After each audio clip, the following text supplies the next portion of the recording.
The world changed, and not because of shifting tectonic plates or a volcano blowing its top. The real reason was monsters, spawning across the globe without warning and pushing the planet to the edge of extinction. The hero exhales heavily, overwhelmed by how many there are, knowing they all came into existence because of the tower. A mystical structure that granted monsters power and authority, a place humans now call the Devil's Tower. It earned that name because everyone dreamed of conquering it. Inside lies everything one could ever crave: power, destiny, honor. Conquer the tower and you get whatever you desire as long as you clear every trial crafted just for you. A colossal tower with 999 floors ruled by gods and demons alike. World leaders tried to shield humanity from it, but no one could stop people from chasing it, just as the gods and demons had warned. Anyone who tried to block others from approaching the tower was punished, and for 5 years now, humanity has been challenging it nonstop. And now, for the first time, humanity stands at the attempt to conquer the 600th floor. The hero was already about to strike. Then countless explosions erupted. He roared in fury, realizing the Star Nine were trying to stop him again, claiming he did not even understand what he was doing. Among the millions who challenged the tower, 9 individuals stood above the rest. Through magic and divine energy, they gained power beyond measurement. One of them was the star nicknamed the Star of Death, not a master of weapons and lacking flashy superpowers. Yet he was the one who betrayed the 9 stars and claimed the title of the strongest, and his name was Chris Morris. Did the 9 stars really think they could defy his will, knowing this would not end with just one death? Chris was destruction incarnate, the living embodiment of death, the greatest necromancer summoning his skeletal army, since people had grown tiresome to him anyway. All Chris wanted was power, using the Star Nine as stepping stones to become supreme. They knew he had betrayed humanity and made a pact with a demon. They had no choice, and their leader declared death upon the traitor. Even though Chris had betrayed the Star Nine by striking after gaining power, he could not defeat all of them alone. The Star Nine attacked together, wiping out every skeleton he had summoned.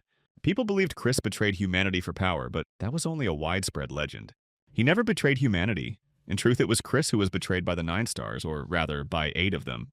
The world was never told, and 9 years have passed since that day. The hero tossed in bed, swearing he would return and deal with the damn 9 stars. He shot upright, realizing it worked. It actually worked. His secret skill was soul transfer. Right before death, it allowed Chris to move his soul into a suitable body. It seemed he had chosen a vessel with similar physical stats. And he was still in South Korea with his rage toward the 9 stars still burning hot.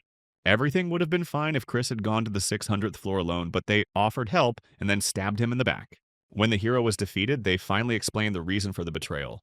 Paladin Cain Pellin and Saint Carmen Pellin stated he could not summon his undead on sacred ground. Though the Star of Death was considered an army in human form, he could not compare to all of them together. Chris had only tried to help. Cain claimed it was nothing personal and that they did not hate him. They simply chose to cut the threat off at the root. Chris screamed, demanding to know whether that bastard Wade Lee was with them. His friend, the combat star Wade Lee of the 9 stars, had chosen not to participate in the purge of the 600th floor. The 9 stars kept it secret, fearing he would side with Chris, so they captured him like cowards. The hero's vision blurred as he lost too much blood. Fine, that was his mistake, but for them, he would only die once. But the 9 should not think this is the end. Chris will rise even stronger. He will get revenge on the traitors, sinking into the darkness they chose for him. The 9 better brace themselves, since Chris has not even turned them into monsters yet. This time he will make sure their souls are erased and never reborn. Suddenly, notifications started lighting up the phone on the bed, catching Chris off guard. Maybe it was because he had not held a phone in ages, but it felt oddly impressive. What truly shocked him was the date, showing the year 2023, meaning 10 years had passed. 10 full years in a single instant, leaving him stunned by the scale of this effect. Chris began wondering if he could even use magic in this new body. He slapped an annoying fly aside and jumped to his feet. He tried to command it to rise, yet nothing happened. Panic crept in as he demanded a response, but the silence remained. Damn it, this body held not a single drop of mana. Did this mean he had to conquer the tower without any abilities at all? Then it hit him. If 10 years had passed, the Star Nine must have climbed far ahead. Online, Chris read that Wade Lee had reached the 800th floor. Seriously, those fools had only advanced 200 floors in 10 years. That made this his opening. While they wasted time, he could climb fast and strike back. Chris grabbed a hoodie and took off, knowing training outside the tower was pointless. He had to go now since even if his body was rookie tier, the knowledge of the Star of Death remained intact. He would use every technique and scrap of experience to grow strong as fast as possible. Just wait, Star 9. Chris would come for his revenge. He reached the tower entrance in Seoul where a massive crowd had already gathered. People buzzed with hype, dreaming of clearing floors and getting rich. A place overflowing with countless stories, the tower stood tall. At last the hero had returned, and Chris Morris would make sure the world remembered his name. At exactly 1300, the tower gates opened, and people rushed in like maniacs. The time for revenge had finally arrived. The system welcomed the challenger, marking a journey spanning 15 years. Chris began on the training floor cursed with the dumbest difficulty design imaginable. Reaching the end of its trap-filled path would take several days. Everyone agreed that out of 10 floors, this one was the most ridiculous. The goal was simple: reach the destination, where wounds would heal or reset upon returning to the start. Chris opened his status window and felt genuine dread. Among the stats, he saw gluttony and mana, nothing like what he once had. It was hard to believe that changing bodies alone altered his traits and talent this much. Even so, he decided to squeeze everything possible out of this training. The hero dashed forward and triggered a magical arrow trap. Chris tracked the flying arrows, realizing his secret skill was still there. Even so, the number of arrows was insane for a training stage. He tried dodging and pushing forward, but the arrows still struck him. Ignoring the pain, he kept going, yet the arrows only multiplied. Dozens pierced his body, but Chris forced himself to run through the agony. The sheer damage sent him back to the start of the training zone, the path soaked in blood. Every wound healed instantly. This proved he could not just rush ahead mindlessly if he wanted to survive. Two traits made Chris the strongest tower climber on the planet. One of them was gluttony. Through this trait, he could devour everything dead and claim its power. The blood Chris spilled held no healing power, and all the experience gained from that blood went straight to him. His stats climbed by 1 point. To deal with side effects, there was no need to dig through settings at all. The hero would need about a week to clear the training and step closer to becoming a great conqueror. Chris chose to tank every arrow and keep moving, boosting his stats through gluttony. He kept doing this until every last point was spent. A month later, Chris finally reached the finish line and cleared the training. All that time was spent running back and forth through the same hellish route. The system reported that several gods and demons had taken an interest in him. Those twisted freaks again, gods and demons hunting for someone like themselves. A god burned with rage at Chris's arrogance, nothing but pathetic sadists. None of them revealed divine or true names, clearly hiding behind tricks. They wanted to make the hero their disciple, but Chris had handled the training just fine without orders. A demon seemed to be smiling, the ruler of evil casually checking on him. Baal again, that damn stalker. Baal, ruler of evil, had chased Chris in his past life to turn him into a servant, and it seemed he recognized him. It was Baal who had granted the soul transfer ability, and Chris admitted he had used it. Both god and demon grew even more interested. The hero noted that their attention was being pulled in by Baal. The ruler of evil offered apologies while the gods demanded private talks, pushing Chris to shut them all down in annoyance. They wondered who he would choose, but if they wanted to keep watching, they could stay quiet and observe. The Lord of Evil looked offended, knowing that if Chris chose anyone, it would never be Baal. After absorbing the last drops of blood, the hero checked his training reward. Chris gained immunity to blood loss, pain, memory loss, along with heightened perception and endurance. Not bad at all, boosting mana on this floor had not been easy. Chris's talent was mana, letting him raise it even when it normally would not grow. Due to his progress, a second trait was unlocked. The hero was surprised since he already had gluttony, while the second trait slot had been question marks. Chris could already picture his former body consumed by that hidden trait. The newly unlocked trait was multiform, a talent allowing mastery of any skill regardless of technique. Skill adjustment applied during training, and with this trait, Chris felt untouchable. The title he could never claim before now appeared, the supreme rank of the omnipotent. The ruler of evil showed curiosity about the hero's stats. Chris dismissed it outright, telling him to forget it and get lost. The hero moved on toward the next stage. The ruler of evil asked if he could tag along. The next room was meant to be a training ground. Inside, Chris was offered a choice of weapon and class that suited him best. After choosing, he would have to break through the floor to descend to the tower's first level. In his past life, once he learned about mana, Chris never hesitated and chose the path of a mage. This time, he unexpectedly grabbed a bow and asked the system to generate targets. Multiform finally showed its true value, and the hero wondered why he had not seen it sooner. 3 targets appeared above him. Chris nailed all 3 dead center on his first shot. He demanded more targets and made them capable of attacking as well. He was warned that he still had not chosen a class and that the targets could be dangerous, but he did not care. 5 training dummies appeared. They rushed straight at Chris. He shot them down, but 2 still managed to close the distance. The hero grabbed a sword and cut them down without hesitation. Chris demands that the system crank the targets up even harder. The difficulty spikes and more training dummies are generated. The moment they finish materializing, the hero rushes them with a spear. Several more targets appear behind him, equipped with long-range attacks. These are the strongest dummies available on this level. Chris just laughs it off, realizing that this pushes him back toward the idea of becoming a mage after all. The hero is faster than the targets, wiping them out in an instant with magical arrows, clean and flawless. He wonders what else multiform can pull off. The skill feeling as familiar as if he has lived with it for a century. He earns an achievement for wielding at least one weapon from every category while holding the rank of omnipotent. The multi-class reward unlocks, and the system offers it as a class option. But once he leaves the room, he will not be able to choose it. Even as a multi-class, Chris refuses to give up his biggest edge. He declares multi-class as his subclass instead. That option is denied, prompting him to question why. Subclasses only unlock after the 100th floor, a detail he had almost forgotten. Without choosing a class, he cannot leave, so he considers using achievement points. He asks whether achievement points can unlock a subclass, catching the system off guard. It is unclear how a rookie knows this, since achievement points are a rare currency gained only through feats. With enough points, players can alter the system itself, and there is no point questioning how Chris learned this. He attempts to spend 5,000 points to unlock subclasses, hoping it will work. It almost does, but he lacks the required amount, needing exactly 5,050 points. With no other option, he needs Bale's help. He asks Ball to reveal himself and talk, which counts as an achievement. Chris gains 200 points for conversing with the top demon. Ball checks whether he did well, while the hero silently begs him not to repeat this stunt. The ruler of evil is clearly offended, yet Chris proceeds to use the points to unlock subclasses. His new subclass is officially multiclass. After destroying the training room, the hero is transferred to the tower's first floor. At last, the time for revenge truly begins. Magic floods the training chamber, and Chris descends to the first level, the forests of Corolla. Other players panic, wondering how they can ever reach the top if the first floor is already this brutal. An armed kobold launches an attack. Chris arrives on the floor, and the monsters are about to become his first real prey. With a single strike, he slams one kobold into the ground, while the other two glare at him in fury. He briefly wonders how much he will gain by devouring them all. The nearby players are stunned, watching him drop a kobold in one blow. They assume he is a mage, yet he crushed the monster with a single kick. Not knowing who he is, they suggest teaming up to fight together. Chris coldly brushes them off without hesitation. Anyone who dares touch even one kobold will die. Terrified, the group flees at once. The remaining kobolds seem eager to avenge their fallen ally. They charge Chris, but he kills one instantly with a magic staff. The second monster panics and tries to run, as if the hero would ever allow that. A magic arrow pierces the kobold's back mid-escape. Only now does the system finally welcome him to the first floor. Far too late since Chris is already fighting. He moves straight into looting mode, needing 7 more kobold kills to advance. Easy work. Chris could wipe out 100 without breaking a sweat, and since he started, chasing the Slayer achievement sounds tempting. Killing 1,000 monsters grants that title. In the past, Chris outpaced everyone to collect every achievement, and now he decides it is time to refuel. Using gluttony, the hero devours the monster corpses without hesitation.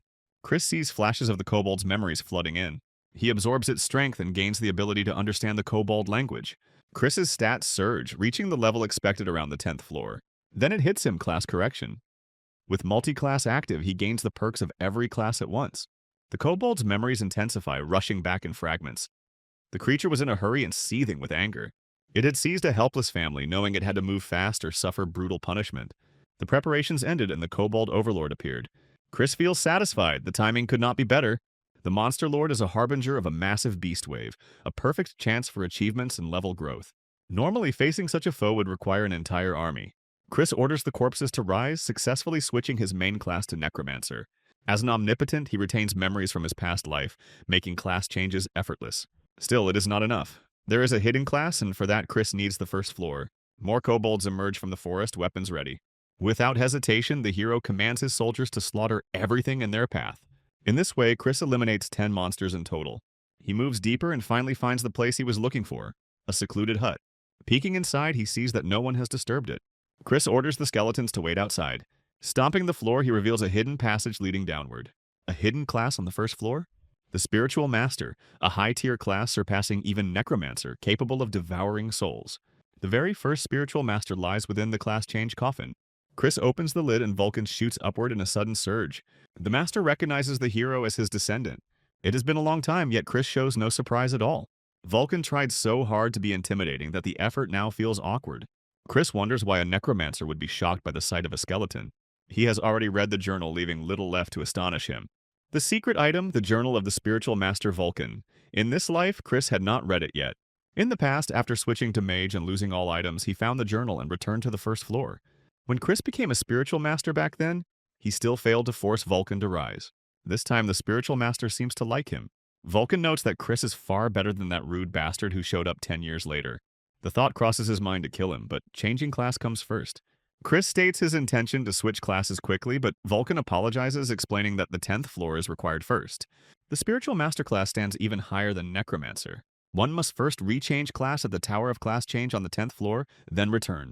Chris responds by showing his current status as a necromancer. Vulcan is thrilled by such talent, amazed that Chris changed class on his own without reaching the 10th floor. The hero truly surpasses that previous scoundrel. Chris repeats the question about changing class while Vulcan keeps rambling on. At last the ritual begins, the spiritual master Vulcan. Long before the tower appeared on Earth, Vulcan was among the foremost walkers of the world. Despite being the strongest necromancer, he kept searching for greater power. Flesh and bone were not enough, he sought something beyond. Instead of a lich or death knight, Vulcan aimed to summon something else entirely. That answer was the soul itself. By summoning the souls of the dead, Vulcan sought to create a being that would surpass all others. In the end, he succeeded in creating a brand new class, the Spiritual Master. But his old body had burned through every last drop of power, and the Spiritual Master class stood on the brink of vanishing. That was the path Vulcan chose in the end. He turned necromancy on himself, gambling that his descendants would honor his name. To ensure Vulcan could one day find a walker worthy of following his footsteps, he became half NPC. At last, Chris obtained the new class. The scoundrel Vulcan mentioned was the second, while the hero himself became the third spiritual master. Vulcan explained the use of a soul vessel to capture spirits, though Chris already had one. The hero's first sacrifice would be Vulcan himself. All preparations were complete and Chris would not fail twice. Vulcan congratulated his descendant and urged him to conquer the tower and glorify his name. Chris responded by telling him to do it himself. Vulcan shouted that the promise written in the journal had been forgotten. Dumping one's work onto others was a bad habit, and Chris intended to fix it, free of charge. The hero stepped closer and began the soul harvesting process. Did Vulcan really think he would allow his soul to be taken so easily? Having learned from a past descendant, he merely mocked and dodged. Yet when Vulcan tried to escape, he slammed into an invisible wall. He had been sealed by magic. Chris asked for his opinion, noting how convenient it was. Using a low-tier spell, Magic Wall, he built Vulcan a personal prison. The skeleton screamed that Chris would pay for this and that such a simple spell would shatter instantly. But the hero never said that was all. Along the way, Chris had scattered mana stones and now activated them with magic. Vulcan claimed he could easily break the enchantments, but could he do it before Chris captured him? The skeleton could not understand who stood before him. How could a first-floor walker wield such power? Chris had failed in his past life, but in this one, Vulcan would not slip away. The hero lowered his hood and wondered aloud whether Vulcan still considered him the second spiritual master or the third. Vulcan immediately recognized Chris Morris. Before he could react, the hero devoured him. The skeleton's spirit drooped while Chris calmly told him not to be upset. Now that Vulcan was with him, every dream of the spiritual master would come true. The Lord of Evil watched closely, intrigued by Chris's class as he observed death itself. Gods and demons were barred from entering the class change chamber. The hero would show them soon enough, so there was no need to interfere. It seemed the army of skeletons was no longer necessary. Chris ordered the skeletons to vanish. Then he commanded the new monster spirits to rise instead. Apparently, they could not speak either.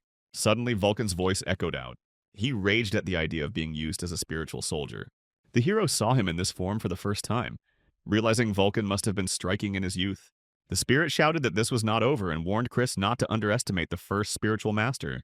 Then Vulcan collapsed, choking, pushed too far, sustained only by Chris's mana. If the hero cut off the supply, the spirit would scatter to the wind, yet Vulcan still refused to obey like a loyal dog. Even so, he had no choice. Vulcan remembered what he had done to those who refused him, turning their souls into spheres and devouring them. He also remembered Chris's trait and could hardly believe the hero still possessed the insane ability known as gluttony. If Vulcan disobeyed, the hero would simply consume him. In the end, Vulcan asked what Chris planned to do next, though the answer should have been obvious. The hero pointed toward the castle and made it clear that the bastard ruling the kobolds had to be erased. Chris stepped onto the palace grounds and the guards instantly raised their weapons. The hero's spirits tore through the obstacles before they could even react. Armed monsters were stationed on the rooftops as well. 30 spectral kobold soldiers stood in his way, but they were nowhere near his level anymore. He had no intention of standing around doing nothing and demanded to be led straight to their master. Step by step, Chris closed in on the ruler's lair. The kobold king ordered his servants to prepare offerings at once. The palace guard could not keep up, as Chris twisted their necks with his bare hands. He then drew a dagger and pushed deeper into the lair, cutting down monsters as he advanced. A hidden class really changed the game. Chris sensed a thick aura nearby, leaking from the chamber where the kobold ruler waited. The Lord of Evil cheered him on, brandishing blades of light. Chris did not need support from some old creep with hairy legs. Victory was guaranteed either way. The kobold ruler immediately began a sacrifice. Until the demon watching over death was satisfied, the ritual could not stop. The victim was still alive, yet the ruler demanded another. The servants dragged in a young woman. The kobold ruler seized her, examined her, and judged her a better offering than an ordinary human. Suddenly, a shot pierced his hand. At the top of the chamber stood the hero. Chris questioned what kind of sick ritual they thought they were pulling off. In the end, it hardly mattered, because the kobolds were finished anyway. The uninvited guest had arrived. One look at the kobold ruler made it obvious he was king of pure trash. The monster screamed his name, Callum, king of kobolds, demanding respect. That arrogance was a bit much for a first-floor monster, so he was welcome to try forcing it on Chris. The girl had no idea what was happening, but the ruler's attention was fixed on the intruder. Realizing this was her chance, she broke free from the monster's grip and ran. The kobold king begged the demon of death to grant him power. He hurled a corpse bomb after her. The girl sprinted with everything she had, slipped, and fell, refusing to die here. In that instant, Chris shattered every spike with a single punch. He swatted the attack aside and ordered her to forget him and run. Only then did Chris notice her horns and realize she was a goblin. Goblins were powerful beings native to the 100th floor with no reason to descend lower, especially not a lone one who had not even reached adulthood. Something must have gone wrong on the 100th floor, and Chris needed to save her to learn what happened. The Kobold King raged at the audacity of interfering with a sacrifice to the Supreme Being. Chris told the girl to hide if she wanted to live because he would not save her twice. The ruler dared him to block the next strike, boasting that a fresh corpse would be stronger. Several bombs flew at Chris at once, but they detonated prematurely. The monster was slow and sloppy with mana control, and Chris smashed him in the face.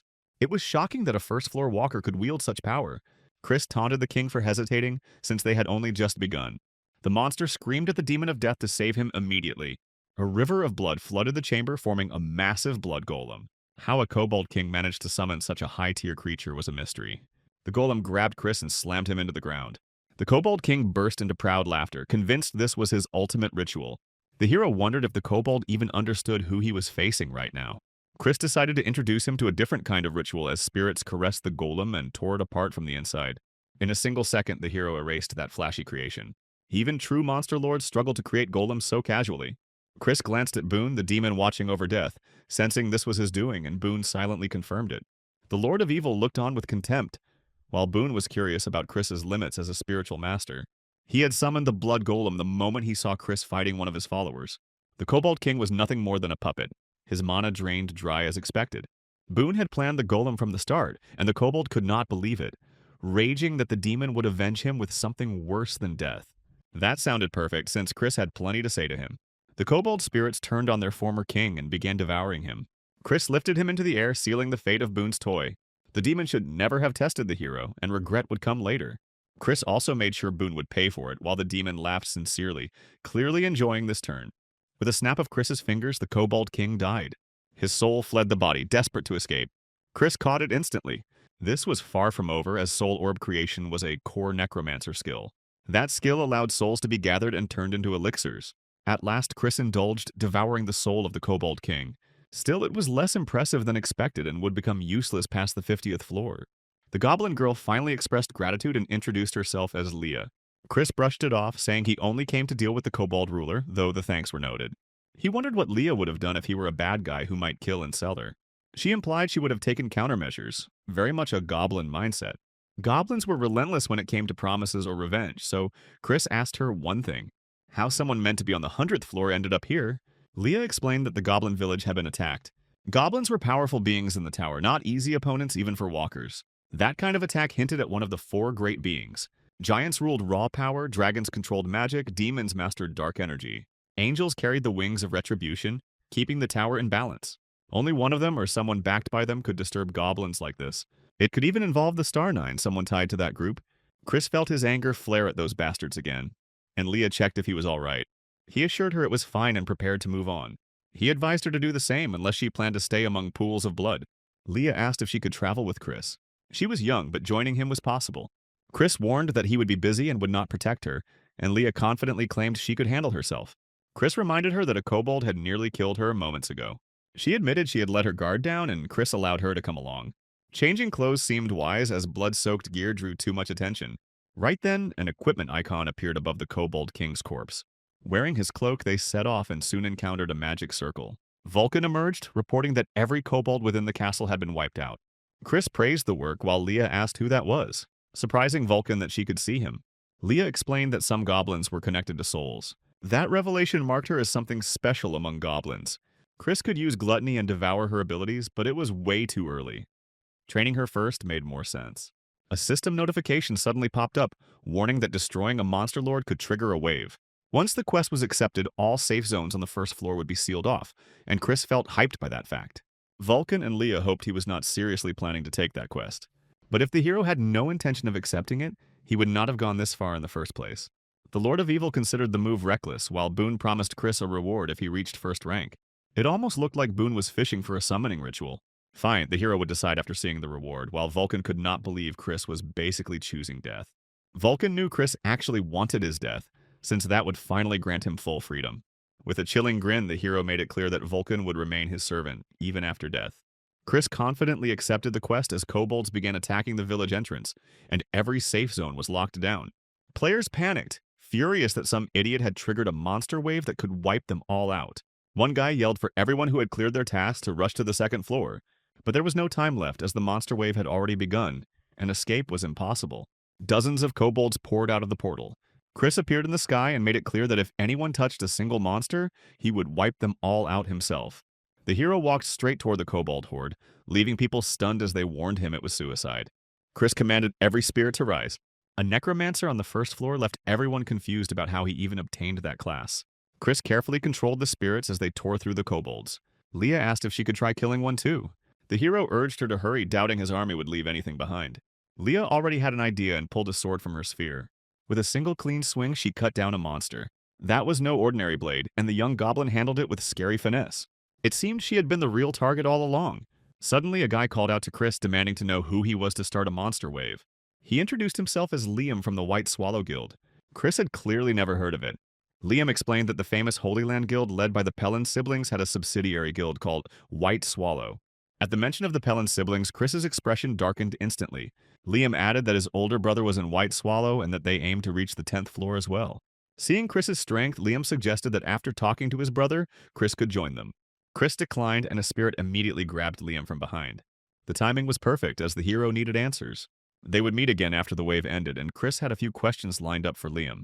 Other players protested, claiming they were all comrades and that Chris was bullying them just because he was stronger. The hero wondered why not, since the reason was painfully obvious.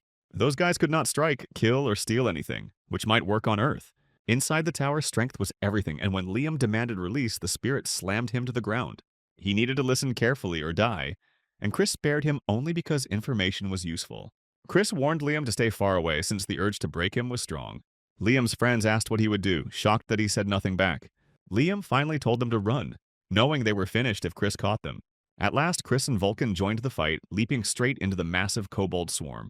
The monsters surrounded them from all sides.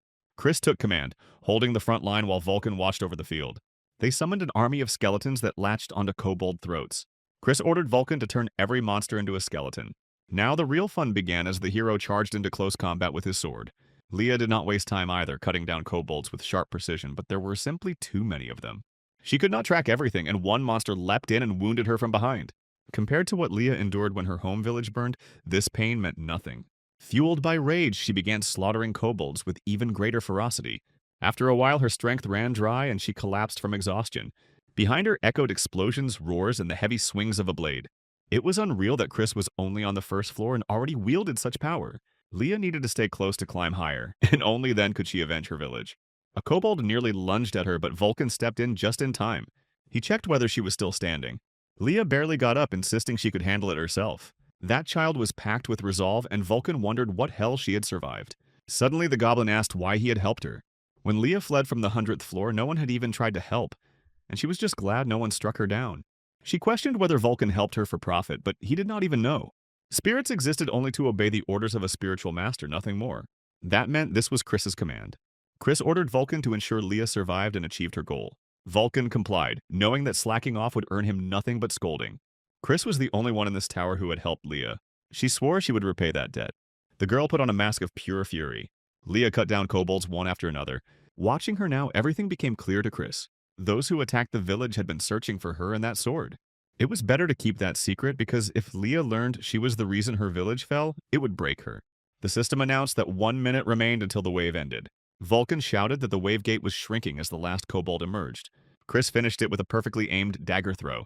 The gate closed, and the system congratulated the hero on a successful defense. Of course, no one ever doubted that Chris would pull it off. Vulcan admitted that Chris truly was a monster, while Leah felt relief that it was finally over. Chris checked on her condition, knowing she should not push such skills while drained. The system announced rewards for first, second, and third contribution. Perfect timing, as Chris demanded to see the rewards immediately, with over 2,500 enemies slain. The hero earned the achievement Cobalt Slayer, all stats increased by 5, and 500 achievement points were awarded. His stats surged, and the achievement points would further boost every attribute. If Chris mastered multiple skills through multi-classing and gluttony, his growth would never stop. He could hardly wait, having dominated the wave more than anyone, with Leah taking second place. Vulcan ranked third and seemed shocked, but it was fitting that he was included. Chris handed Vulcan his reward since a spiritual soldier had no real use for it. Leah asked him to take her reward as well, as a symbol of a shared future. Chris reacted cautiously, having already been betrayed once before. He allowed her to travel with him, but trust was not given freely. The reward for second place was far too great to take without hesitation. Chris refused to face betrayal again, and Leah would have to prove herself. Otherwise, they would part ways, which led her to offer her goblin mask as well. Vulcan protested, shocked that Leah would give such a thing to an outsider. The mask held the entirety of a goblin's power and was given only to a single chosen partner. Chris asked why Leah had decided to give it to him. She answered that it was gratitude for being saved twice and proof that betrayal would never happen. Yet the mask was far too valuable, hinting at another motive beneath the surface. Leah took a deep breath and revealed the true core of it all, revenge. She skipped the details, but her village had been burned to the ground and no survivors were found. She was likely the last goblin alive, and as the sole survivor, vengeance for her fallen king became her burden. That was why she asked Chris to let her stay with them. Revenge, in that they were cut from the same cloth. The hero accepted her items, making it clear that betrayal would mean the end. He did not care about the mask itself, telling her not to treat it as something sacred. Leah was overjoyed and excited, even calling Chris her big brother. Fine, she could call him whatever she wanted. The rewards included a mana ring and a mana earring.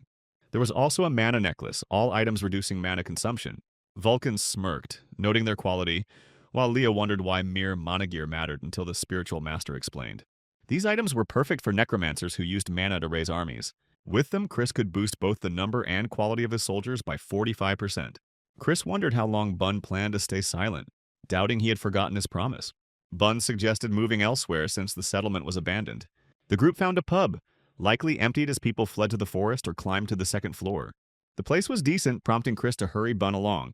Suddenly, a ring appeared before him. It seemed luck was fully on Chris's side today. While inspecting it, Chris noticed something odd, drawing Leah's and Vulcan's curiosity. The ring carried demonic energy. Vulcan first thought it was a joke, since demonic energy was a privilege of demons. It was power that could be used like mana, allowing access to demonic energy itself. Normally, gaining such energy required becoming a devil's slave, letting it slowly seep into the body. Even a single ring like this caused an insane power spike, boosting demonic energy by 10. The demon who watched over death extended a hand. For a prize like this, Chris could forget all of Bun's antics. The hero now felt ready to conquer the tower, earning congratulations from Vulcan and Leah. Bal grew irritated and also offered a handshake, possibly hiding a gift of his own. Vulcan claimed Chris had lost his mind if he planned to rob a demon. Bal grew uneasy, checking cabinets, drawers, and even under the bed. After thinking it over, the Lord of Evil decided to create a mission. Vulcan shouted that a demon's mission was a golden chance, and even Chris looked surprised. Fine, he would accept Bal's mission, though it was not what he originally planned. Chris noted that Bal could cancel it, but the demon shook his head, saying it was too late. Bal's quest demanded fame before reaching the 100th floor, with any reward granted upon success. With a prize like that, mountains felt trivial, the price being a handshake with Bal. The terms were harsh, as failure meant becoming Bal's apostle. Even so, Chris could not pass it up, accepting the quest and sealing it with a handshake.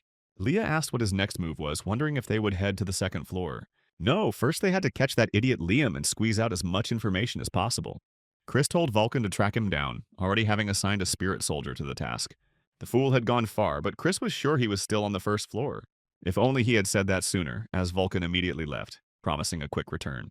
In the meantime, Chris suggested talking with Leah along the way. He wanted to learn more about the mask. Simply put, the mask allowed the user to wield the abilities of a goblin. Leah spoke about supernatural powers and spells, and in her case she could wield more than just raw supernatural force. She also possessed foresight, the ability to glimpse the future, which carried a heavy and somber weight. It would have been perfect if Leah's abilities could truly shine on the battlefield. Chris wondered what she was staring at. It was nothing specific, just something strange about him. People from every corner of the world had traveled insane distances, all of them searching for someone with such abilities, begging elders to pass down the gift of foresight. Many were terrified of what awaited them and tried everything possible to rewrite their fate. Chris reflected on whether running from fate even made sense, since anything troublesome could simply be erased. Leah realized then that her ability suited him perfectly. Her skill was combat foresight, an ability made for war, meaning Leah would be far from dead weight. Suddenly, Chris pulled her into a tight embrace. He was genuinely glad she existed, with the Sword Star, Bow Star, Great Thief, and Divine Spear all aligning. If it came down to an all-out fight, Chris might actually have a real shot at victory. Leah could only manage a shy whisper of thanks. The Lord of Evil snapped a picture while a nine-tailed fox bit her lip. Chris shouted at Bale to stop watching and get lost. He started to apologize, but Leah calmed him down, happy just to be useful. Chris vowed to make the mask prove its worth and help Leah carry out her revenge. Deeply grateful, she hoped everything would work out for them. At last, Vulcan caught Liam and slammed him against a tree. His friends abandoned him and ran, leaving him waiting for Chris. Liam had no idea how hard it was for Vulcan to restrain himself from killing him outright. Chris finally arrived, and Vulcan wondered where he had been, since Liam would not calm down and nearly lost his life. So the guy had tried to escape, and Chris drew his sword, driving it into the tree right beside Liam's face. Chris would give the sword back, but the real question was where it would be plunged next. Whether it ended up in Liam's hands or his stomach depended entirely on his answers. The guy spilled everything he knew about the White Swallow Guild. Panicking, Liam confessed it all and was finally released, leaving Vulcan wondering if Chris truly let him go. Chris still intended to crush his guild, but what about those tied to the Holy Kingdom? Countless minor guilds were likely working with them, scattered between the 10th and 200th floors. If Chris planned to wipe them all out, it would be tedious, but Vulcan admitted it could work in their favor. This tied directly to Bale's quest, as destroying guilds under the Palan siblings' influence would help immensely. That would drastically increase the odds of clearing the mission. Chris then asked if it was time to head toward the 10th floor. In the safe zone of the 2nd floor, everyone buzzed about the 3 who survived the wave. A crowd gathered just to get a look at them. Unfortunately for them, Chris's face was hidden behind a mask. People wanted to know if he had a guild and demanded his name. Remembering Baal's quest, Chris decided it was too soon to reveal it. He introduced himself as Ghost Mask, sparking outrage from one man until another stopped him. What if Ghost Mask had committed crimes before entering the tower? There were plenty of cases where people fled into the tower to escape justice. Many hid their identities inside the tower, and Chris knew the wave and the mask had drawn attention. He told Vulcan to move on as there was still plenty to do. In the next moment, Chris vanished, heading straight to the 2nd floor. The floor quest required slaying 10 normal kobolds and 10 kobold warriors. It looked like nothing they could not handle. Chris told Vulcan to take care of the quest. Vulcan immediately understood the monsters needed to be captured alive, and Chris asked him to bring Leah along if possible. Chris wanted to experiment with demonic energy, telling Vulcan to return quickly if things got interesting. He demanded that the hero not burn through all his energy until he came back. Leah wondered whether quests could really be done like this. If she did not like it, she could go catch them herself, since Chris was not forcing her. It was wild to realize that the hero could actually use demonic energy. Now it was time to see what would come of it. Power belonging to one of the most dominant races in existence. There it was, and Chris started testing it through the ring. Leah suddenly yelled that a kobold was hiding in the bushes. Perfect timing to try the new power on it. The hero hurled a demonic sphere at the monster, and for a moment Leah thought the kobold had dodged. But no, a blow that strong could not miss, and the monster's body literally began to crumble apart. Demonic energy was a weapon of absurd power, something not everyone could endure. This was what happened to those who faced it even once, as the kobold shattered into dark fragments. It was inevitable, and Chris picked up the soul. Turning it into a spiritual soldier would create an insane warrior. But the soul began to collapse, unable to withstand the demonic energy. The density had to be lowered fast, so Chris dropped it from 10 down to 1. That made everything work smoothly, though Leah said it still looked far from easy. To Chris, it felt almost too easy, since hardly anyone besides demons could handle such energy. No one really understood just how simple it could be to use. Then Vulcan returned and asked if this had been created using demonic energy. A spiritual soldier infused with demonic energy was absolutely insane. It deserved the title of a demonic spiritual soldier, and Vulcan praised his disciple for pulling it off. Did that mean every captured soul would need to be filled with demonic energy from now on? That sounded tricky to apply in real combat, but then again, why should the hero summon personally? Vulcan had far more experience with summoning than Chris. He could summon multiple souls at once and command them mid-fight, which was insanely valuable, and Vulcan appreciated the respect shown to a teacher. Then demonic energy wrapped around the spiritual master, as Chris began filling his soul with it. That meant the fighters Vulcan summoned should become demonic spiritual soldiers as well. His soul was far stronger than a kobold's, and Chris poured in every bit of energy he had. Leah worried, but the hero was confident that the first spiritual master would not die from this. If Vulcan survived, he promised to tear the hero apart and eat him for breakfast. Chris welcomed it, since if Vulcan ever grew strong enough to challenge him, that would only be fun. The spiritual master rose into the air, power flaring proudly around him. Vulcan became the hero's strongest spiritual soldier, declaring that Chris had made a mistake. The hero had created a being far stronger than himself, calling it his greatest error. Was Vulcan angry, perfect, as Chris took the mask from Leah? He needed an equal opponent anyway. Just as planned, Vulcan would now show what kind of demonic soldiers he could summon. He unleashed his new army straight at Chris. The hero activated the power of the mask, and the demonic spiritual soldiers felt much slower. Or maybe that was just how it looked, meaning Leah could see all of this as well. Chris burned through the entire army in moments and headed straight for Vulcan. He might be different now, but once he had been called the Star of Death and he slammed Vulcan in the face. After that, Chris forced him to calm down and listen to orders. Leah panicked for the old man and ran toward him. Chris laughed, noting that this kind of thing only worked on normal people. Vulcan was actually in pain, though. Leah asked if Chris had just used the power of the mask. Everything around them felt slowed down as if he had become the most overwhelming fighter alive. Leah figured it was probably just a side effect caused by lack of experience. Chris was shaken. If this was only a side effect, then what was the mask even for? Leah had already said that the mask was meant for combat foresight, letting its bearer not only see enemy movements slowed down. It also allowed prediction of the next move, and Chris started pressing for details on how to master it. Leah simply did it instead of explaining, reminding him he had forgotten one thing, as she was likely considered a prodigy even among goblins. Teaching him would be difficult no matter how much he asked, and she checked whether his head was spinning. An inexperienced goblin using that special ability would suffer brutal headaches or dizziness. That limitation applied to Leah as well, since she could not activate foresight whenever she felt like it. That was why she worried, because Chris had not even managed to trigger the skill. Still, she kept poking at the sore spot, insisting it was unintentional and believing Chris would learn soon enough. He had miscalculated, even though everything seemed to be lining up in his favor, as he got carried away with the idea of becoming the strongest on the second floor. Either way, Chris thanked Leah and ruffled her hair. Vulcan felt deeply insulted since the greatest spiritual master had never imagined he would fall this far. Leah walked up to him and Vulcan immediately hugged her, relieved that at least she cared about him, unlike that idiot.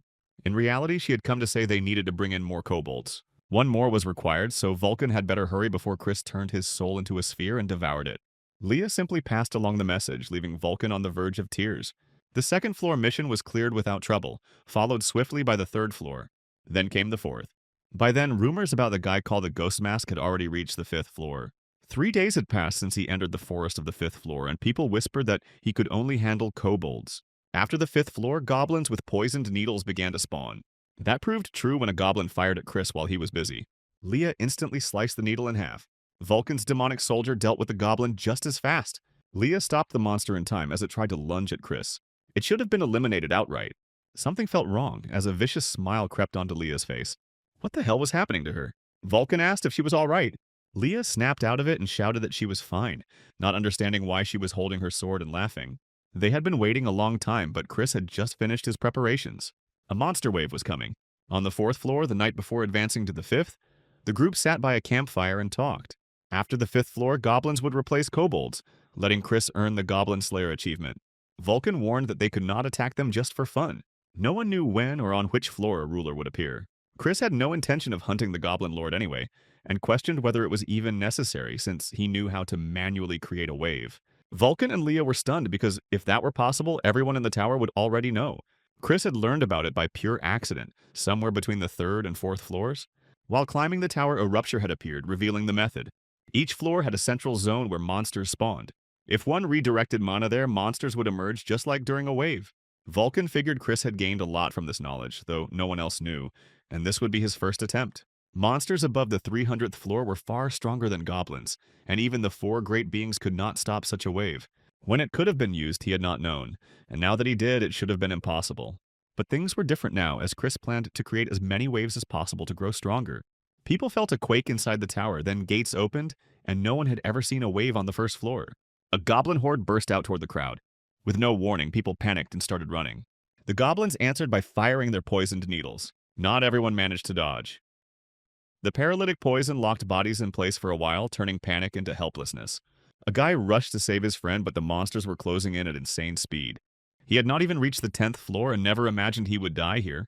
Chris swallowed every monster through his ring in one sweep. He told the guy to carry his fallen friend to a safe zone. The guy instantly recognized the ghost mask and shouted to the others that they were saved. Yeah, Chris saved them so they would live and spread his name as far as possible. He ordered his demonic soldiers to rise and fight. Vulcan yelled that he was the one who created the soldiers while Chris kept stealing the spotlight. Chris told him to quit whining and make more soldiers when a sudden explosion echoed. A demonic spiritual soldier was burning. From the crowd emerged a spiritual goblin. It could directly attack the hero's soldiers. If it was not dealt with, the raid would be over. Leah jumped straight off a roof into the goblin swarm. Meanwhile, Chris was draining souls from monsters, surprised at how fire affected souls. Using that technique on goblins was pointless, so he applied it carefully.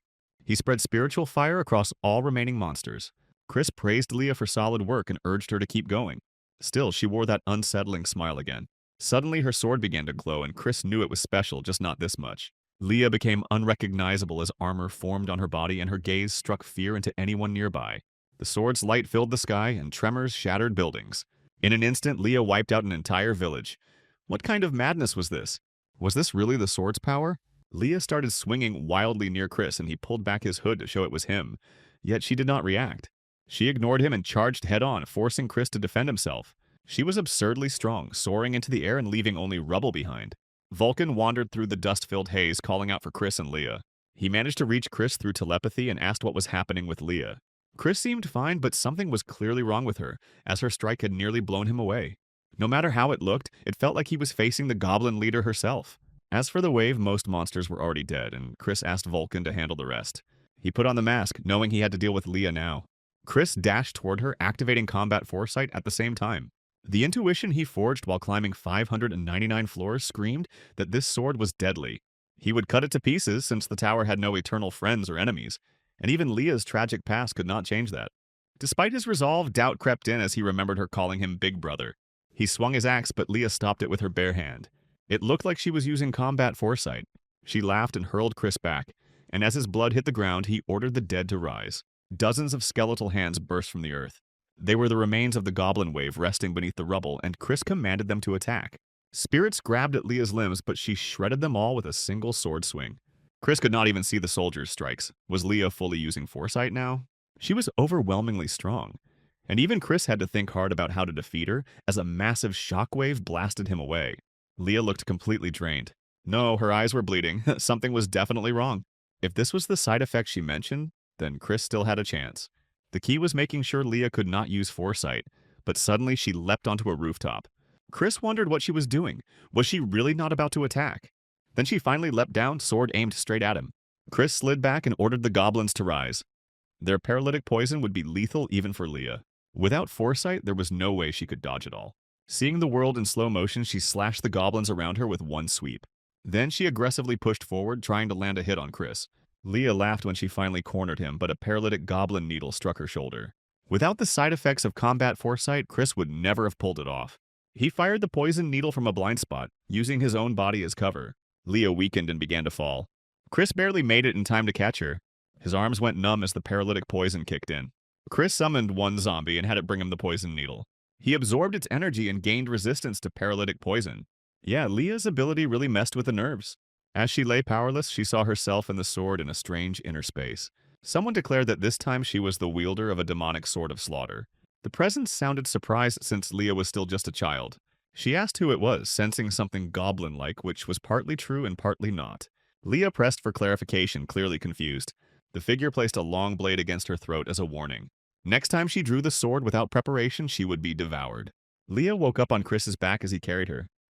Weakly, she asked where they were. Chris explained they had just escaped the 5th floor and reached a village, a safe zone on the 6th floor. Embarrassed, Leah wondered why he was carrying her, unable to remember what happened. They settled in for the night. After checking gear and stamina on the 6th floor, they would head straight for the 10th. A massive city awaited on the 10th floor, but entry required defeating the floor boss. Leah knew it was a great orc warrior, strong enough to count as a monster lord. She suggested going once they recovered, but that plan was shut down.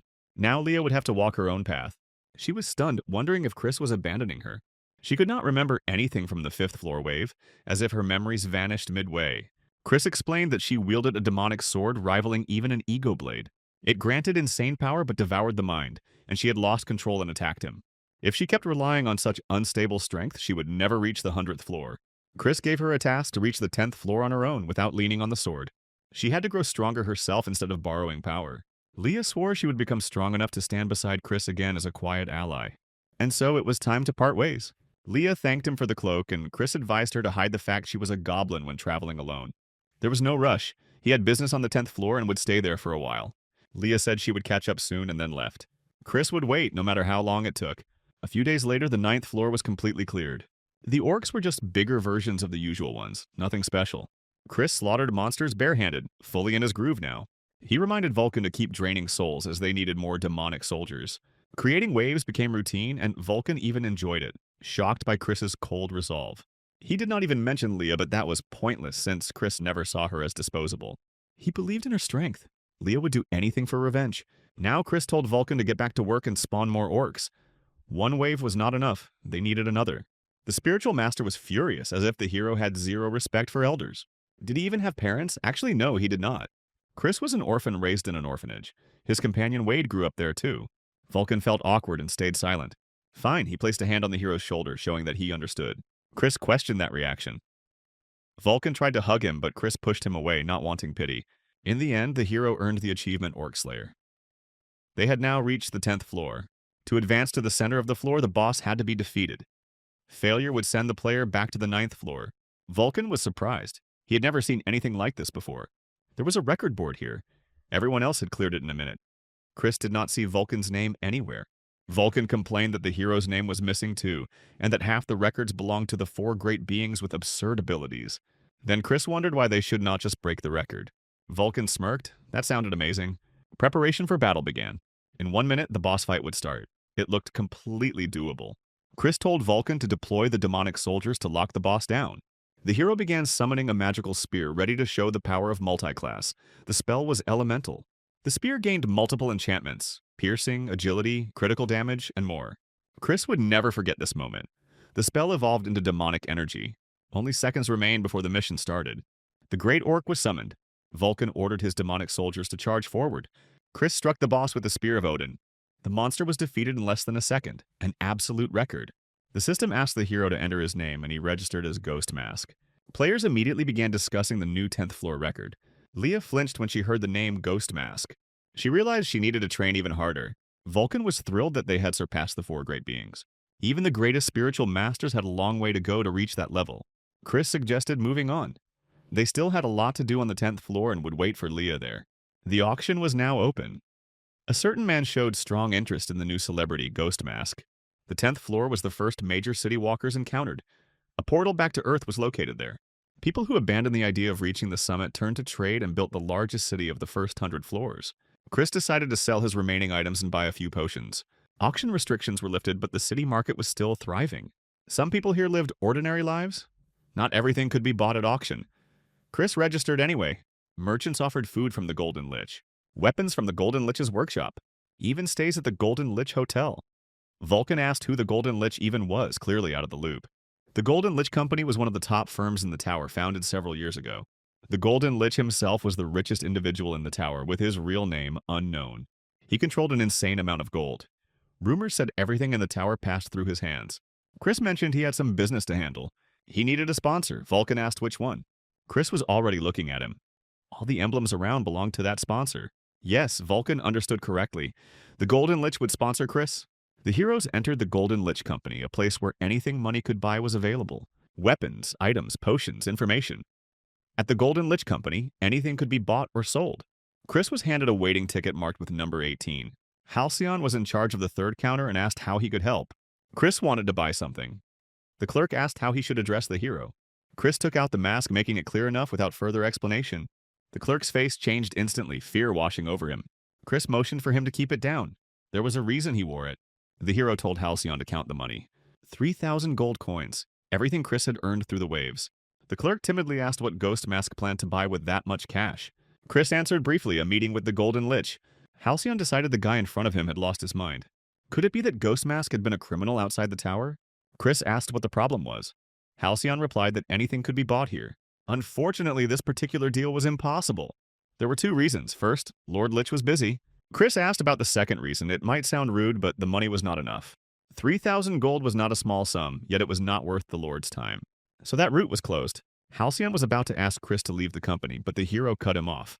Chris asked how much it would cost to meet a manager. Vulcan muttered that Chris was a menace, pressuring some random employee to arrange a meeting with the company head. What had Halcyon even done to deserve this? Chris then asked Vulcan if he had any other ideas to meet the Golden Lich. If there were any, the hero was ready to hear them. Chris and Vulcan walked up to a door and knocked. Chris identified himself as Ghost Mask, and permission was granted. He swung the doors open wide, revealing a man inside. This was the manager of the Golden Lich Company's 10th Division, the Puppeteer, pleased to meet the newcomer. Chris longed to meet Lord Lich, but it seemed he was not here. The Puppeteer expressed regret, as that amount of money would not suffice, but Chris interrupted and suggested another approach. Chris proposed calling the Golden Lich here, confident that once he saw the hero, he would want to sponsor him himself. The Puppeteer was stunned. A rookie daring to propose deals like this was unheard of. He had heard of Ghost Mask, but speaking so casually about the Lord was still unacceptable. With the ability puppet, the Puppeteer could pull strings and control people. He apologized, but Chris would have to leave. Suddenly, the hero grabbed the strings and yanked hard, betting the Puppeteer had no less arrogance himself. The manager was shocked as his skill was nullified, a power effective even against walkers from the 18th floor. Fine then, the Puppeteer decided to show something else. He clasped his hands and he and Chris were transported into a watery space. The Puppeteer was sure this was new to the hero, yet Chris immediately recognized it as the Sphere of Mind. An endless sphere separating soul and mind from the body. How did a 10th floor fighter know about the Sphere of Mind? The Puppeteer realized the boy understood that the laws of reality did not apply here. This was a dimension where combat relied on experience and the strength of the soul. If Chris could defeat him here, the Puppeteer would try to arrange a meeting with the Golden Lich. Strings bound the hero's limbs, but in a place ruled by experience and soul power, the manager was no match for him. The Puppeteer still had not realized that this ability did not work on Chris. The hero tore every string apart. The manager could not understand how Chris even knew about this technique. Chris possessed mental mastery on the level of a fighter beyond the 100th floor, maybe even the 200th. In the end, the Puppeteer acknowledged that they were on equal footing. Suddenly, hundreds of puppets surrounded the hero. An entire army. In this place, experience was everything. All of those puppets had been raised by the Puppeteer through sheer accumulated experience. To break past the 100th floor, he had reshaped them in this exact way. Each one was reinforced by constant mana transfer, layer upon layer. These enhanced puppets were as strong as walkers from the 50th floor. The moment the sphere was entered, the outcome should have been obvious. The Puppeteer unleashed his entire army on Chris, fully convinced this was the end. Injuries inside the Sphere of Mind do not carry over into the real world, so there was nothing to fear. The Puppeteer was already about to withdraw when an explosion behind him scattered his puppets. That was Lich Magic, the signature power of a 100th floor boss. Every single puppet was devoured. This was not as easy as Chris had first assumed. Even within the Sphere of Mind, turning the dead still required time. It felt as though the puppet army had finally learned what a real army looked like. This was the perfect moment to show it. Chris ordered them all to rise, and this was what a true army meant. The instant they filled the sphere, the victor became obvious once again. The puppets were pathetic, and their defeat was inevitable. A Lich, a Dullahan, and others whose names the Puppeteer did not even recognize appeared. Were these all bosses from the upper floors?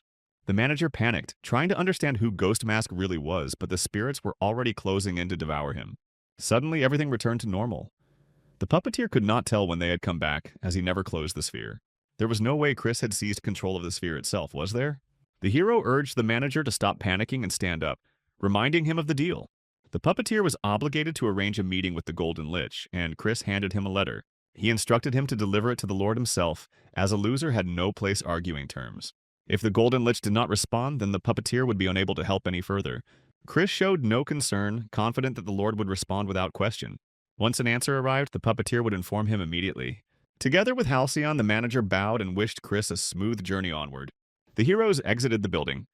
The sun was already setting, and Vulcan suggested finding a place to rest for the night. Chris made it clear they still had plenty to do. Vulcan looked surprised and wondered if there were more stops planned. The hero saw no reason to waste time waiting around for the Golden Lich's reply. Two young women decided to work as guild staff in the White Swallow building while killing time. Everything was happening in the 10th floor lobby, and one of the girls had already reached the 57th floor. The blonde had expected new equipment after beating her personal monthly record. She was irritated and could not understand why they were stuck loitering in the 10th floor lobby. After all, who would be crazy enough to storm a guild building protected by the Holy Kingdoms? Suddenly, the doors burst open and Chris walked in. The girls immediately straightened up and asked what brought him to White Swallow. The hero explained with a relaxed smile that climbing the tower was rough, so joining a guild sounded convenient. The girls let out relieved breaths, then froze as realization dawned. If they recommended this newcomer as a guild member, they could secure considerable influence for themselves. With strained smiles, they invited Chris inside and asked whether anyone had referred him to this place. He made it clear he came simply because he had heard the guild was popular. The girls exchanged sly smiles, realizing the newcomer knew nothing. The blonde asked him to demonstrate his abilities. Chris requested a coin. With a light press of his fingers, he bent it in half, leaving them stunned. He also mentioned that he knew the basics of magic. For example, he could create fire. The girls were visibly shaken, murmuring that he could do quite a lot, and turned away to whisper among themselves. The newcomer's skills were not the main issue. They could take him in, train him, and turn him into a future powerhouse. And on top of that, the blonde quietly noted that he was easy on the eyes. All Chris really needed was to buy himself a little time. Suddenly, one of the guards rushed in, reporting that something seriously bad had happened. A spirit monster had gone berserk and was tearing a village apart. The guild had already summoned everyone above the 50th floor, and the girls were urgently told to leave. Terrible timing, but they instructed Chris to stay put while they handled it and came right back. The building doors shut. It was the perfect moment to slip back into the ghost mask. People were panicking, flooding out of the market street. Everything nearby was getting erased without a trace. Even attacks from fighters above the 50th floor were useless. Vulcan awkwardly admitted he was furious. People kept calling him cringe, and he knew it. He had not acted like this in decades. Damn Chris forcing the first spiritual master to embarrass himself? Vulcan would never forgive him. Meanwhile, the hero pushed deeper into the building, knocking out guards along the way. He still could not find the office he needed. One of the staff stepped out to check the noise. He screamed in terror when he saw the ghost mask in front of him. Chris grabbed him by the throat and glanced around. The room was packed with books, so this had to be it. The hero made it clear he was looking for something, and the White Swallow Guild was tied to the Holy Kingdom. Chris wanted a list of all other guilds with exact locations, so he could hunt them down and erase them. Barely able to speak, the man asked whether the hero was not worried about his own safety, given his enemies in the Star Nine. Chris acknowledged the concern but suggested the man worry about someone else. If the information was not handed over immediately, he would die. With a trembling hand, the man pointed at the desk. Chris appreciated that his time was not wasted. He dropped the man and moved straight to the pile of documents. Picking up one list, Chris saw the names of Kane and Carmen Pellin. So this was the full guild roster. Kane and Carmen would all be crushed sooner or later. Chris would wipe them all out, starting with the siblings. He set the office on fire and walked away. The Golden Lich received a report from the 10th floor via the puppeteer, which caught his attention. As he lifted the folder, a separate letter slipped out. Strange that the letter had been sent apart from the main report. After reading it, the Golden Lich was furious. How did the Ghost Mask know this? Ben Hollio, head of the White Swallow Guild, reported that the damage appeared to be a burn, caused by an unknown source. Witnesses who tried to intervene were dead, and the man who attempted to register looked suspicious. Ben asked for a description. The girl said it was a thin man.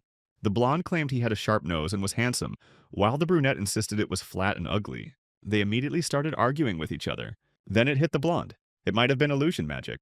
Vulcan returned to Chris, and the hero praised him for a job well done. With a smirk, Chris mentioned the rumors spreading about a terrifying ghost. Vulcan asked if they meant Chris.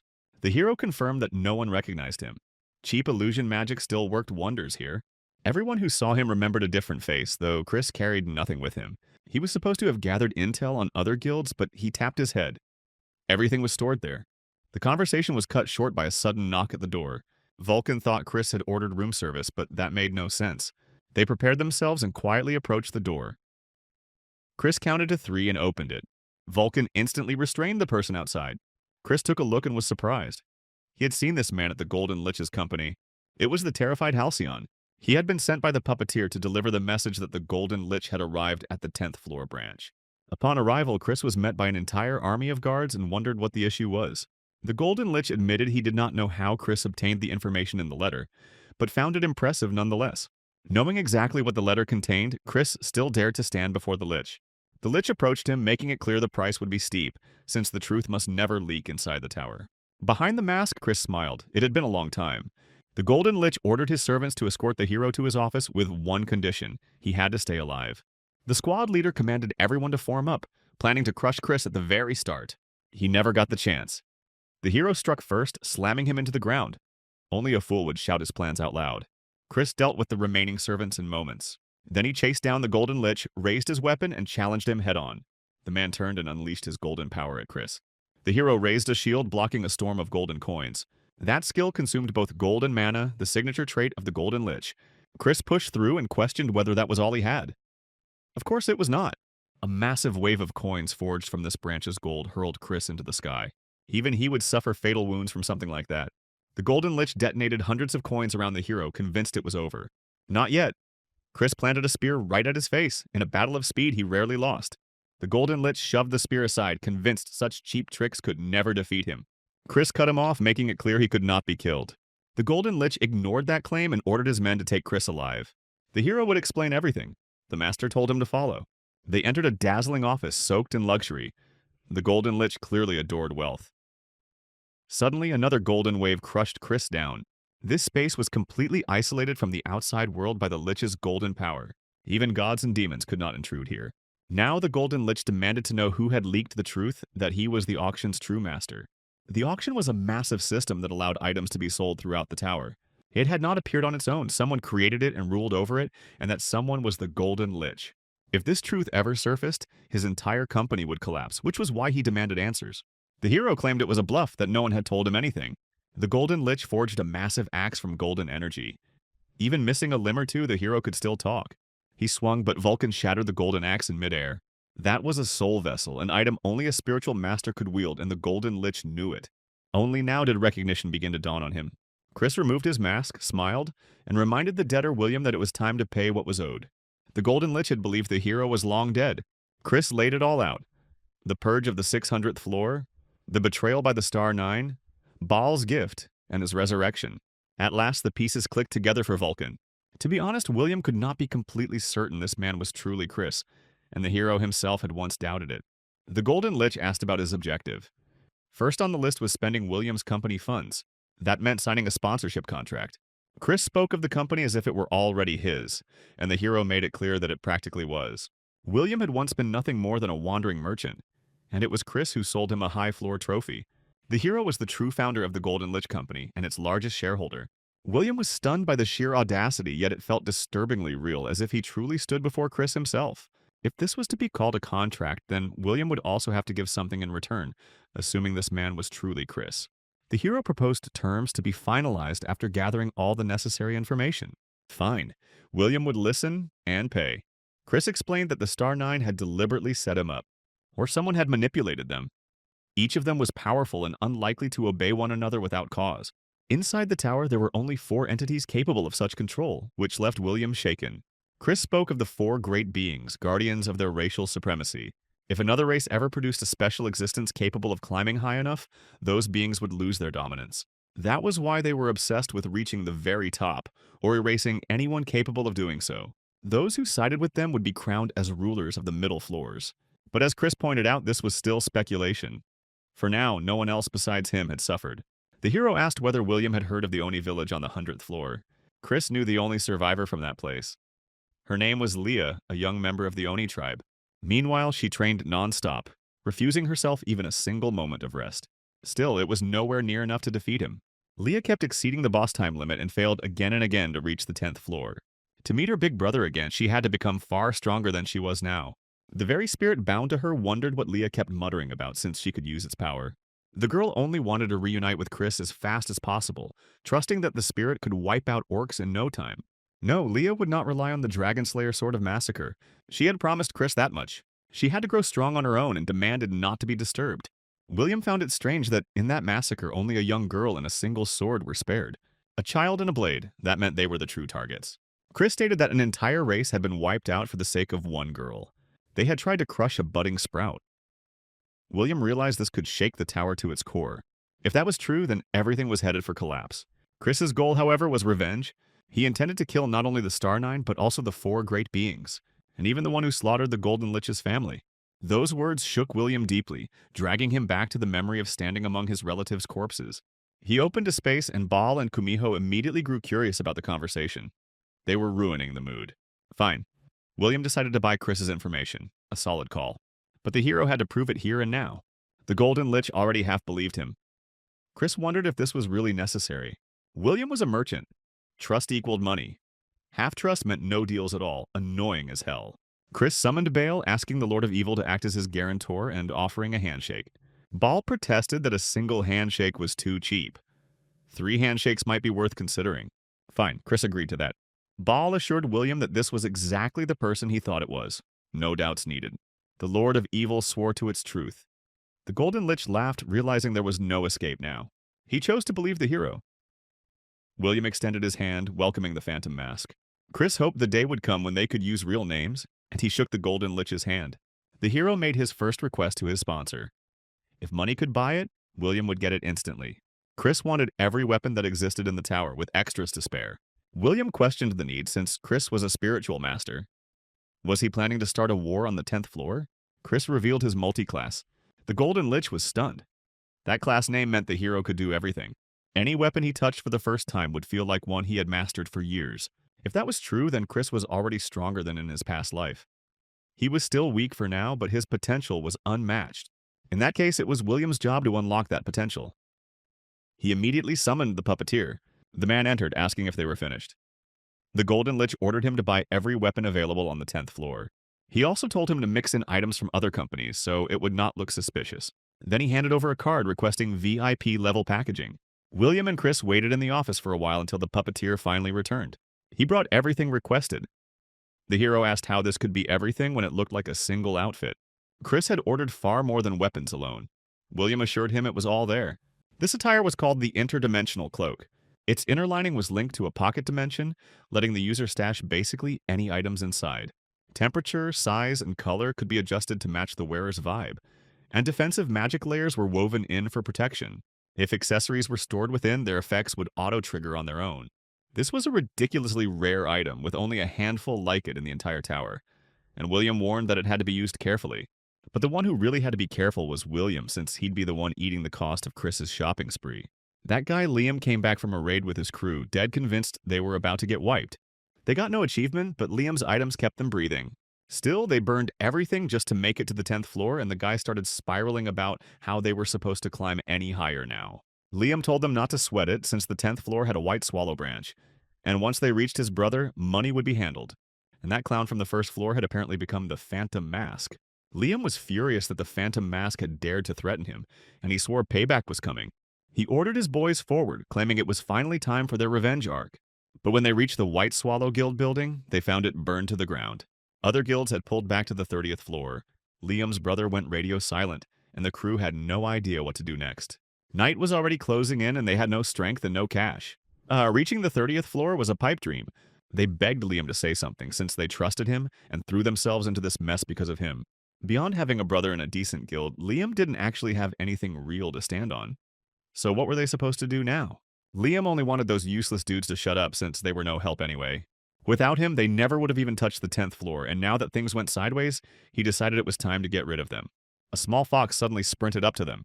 Something was clearly wrong since it ran while wheezing, breath ragged like it was forcing every step.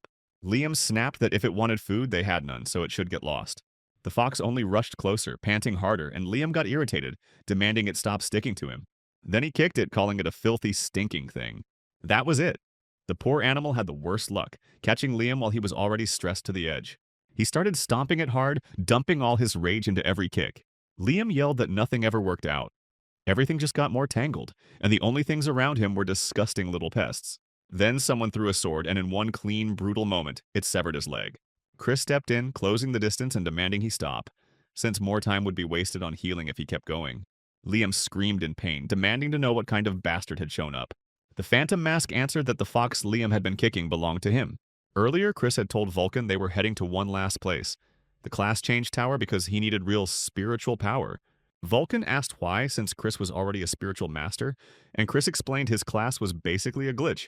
It existed because of past life memory carryover, and he still lacked the spiritual power earned through proper training. Vulcan got it then, realizing he hadn't even considered that angle. They'd originally planned to rest up using the Golden Lich's money. Then the system warned that the nine-tailed fox sensed something, and Ball told Chris to look that way. Chris approached and asked what Kumiho was doing there, and the nine-tailed fox begged for help. Her cub was in danger, so Chris immediately moved out and cut off Liam's leg right then and there. Chris was the owner of the fox Liam had been kicking. He never expected to find Kumiho's cub in a place like this, and on top of that, a quest popped up. Like luck decided to smirk at him for once. The mission was to save the apostle of a deity, then take care of it afterward, with rewards being a fox item and increased affinity with Kumiho. Seeing Chris, Liam assumed the mask was demonic, while Chris felt like he'd seen this guy somewhere before. Liam accused him of dirty tricks meant to provoke him, then ordered his boys to jump the intruder. But Chris vanished in a flash, scooping up the cub. He asked whether Liam even understood what that was. since it had been the last piece of luck Liam would ever get in his life. Liam didn't care, planning to do to Chris's leg what had just happened to his. Chris asked Kumiho what should be done with the guy, and the nine-tailed fox demanded they be killed. Those men had been the first to attack after all. So Chris tossed Liam his severed leg, letting him take back what he'd lost. Right after that, he triggered a corpse explosion, wiping the remains clean. So this was the Kumiho's cub after all. Now, the real question was what to do with her next. First things first, she needed a name. Chris couldn't just keep calling her a cub. Shortening Fox Cub turned into Deli, which sounded kind of workable. Vulcan said that once she grew up, she would probably crack Chris's skull first, and Kumiho nodded in full agreement. That opened the floor for ideas, and Vulcan claimed he would show true mastery in naming. Ho-Ran meant growing in the light, and he asked how that sounded. Chris stayed silent, and Vulcan told him to just say it if he didn't like it. The hero decided on Lee Miho, or just Miho for short since it felt right. It was hard to believe such a picky fox would settle for that. But surprisingly, the cub seemed to like it. Part of the quest was complete as Chris saved the Kumiho cub Miho and received a reward. The reward was a fox mask, which allowed the user to activate fox abilities. As the main owner grew stronger, the mask's powers would scale up as well. It was similar to the Oni race mask, with a kit packed full of unique skills.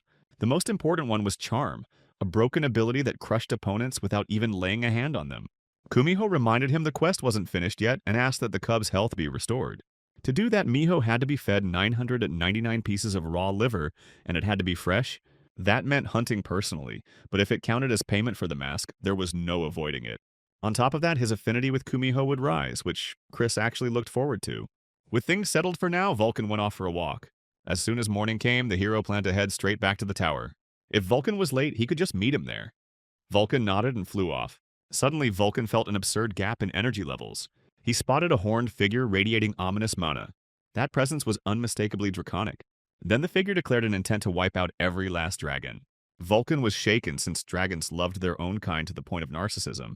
Their pride ran deep, so a statement like that meant he wouldn't spare even his own. Damn it, dragons were about to show up on the 10th floor.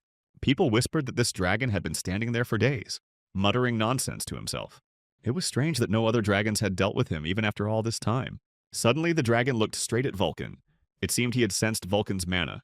The dragon recognized that so-called demon with terrible acting skills. Vulcan bristled at being called a demon.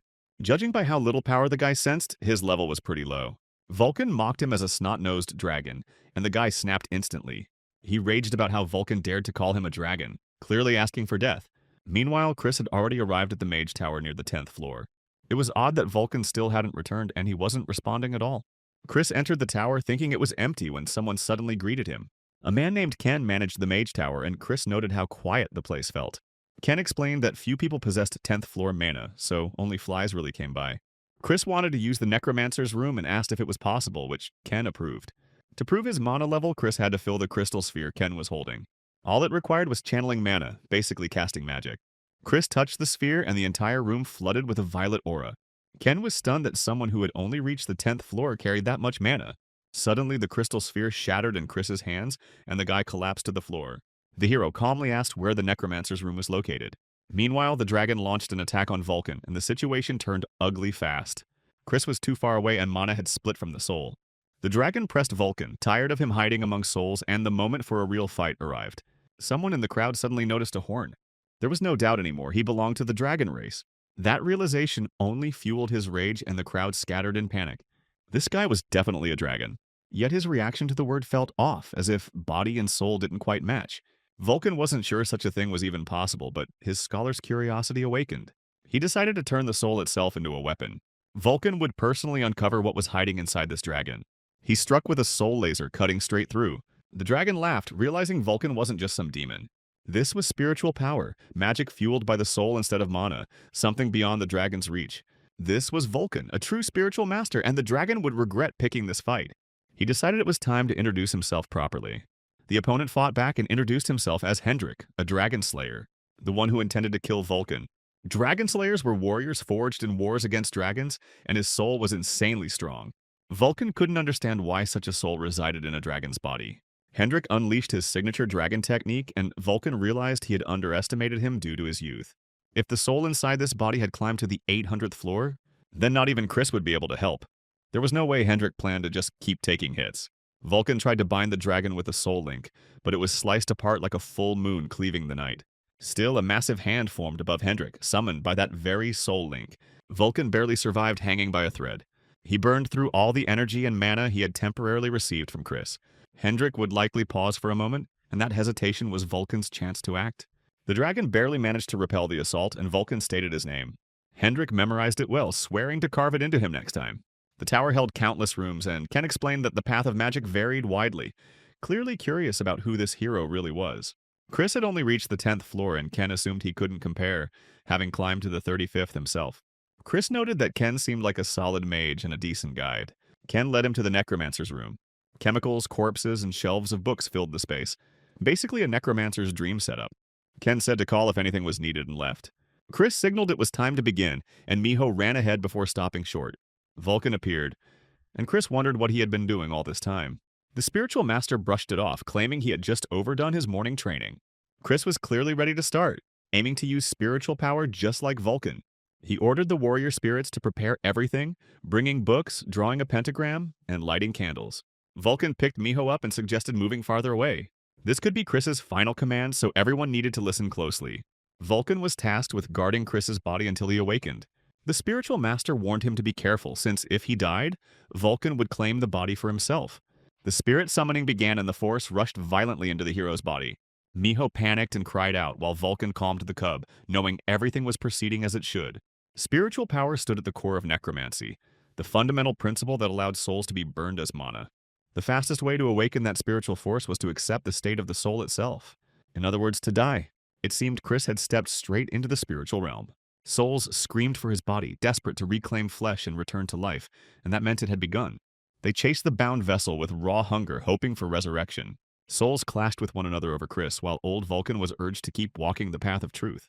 The hero's body was vulnerable now, so Vulcan ordered the warrior spirits to shield their master from the ghosts. Kobolds grabbed the spirits by their tails as Vulcan opened fire with spiritual lasers. Ken rushed into the room after hearing the chaos and froze in shock at the total mess unfolding. Vulcan realized Ken was in charge here and demanded his help.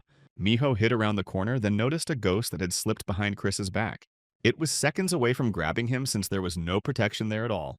Vulcan and Ken didn't panic, convinced there was nothing behind Chris.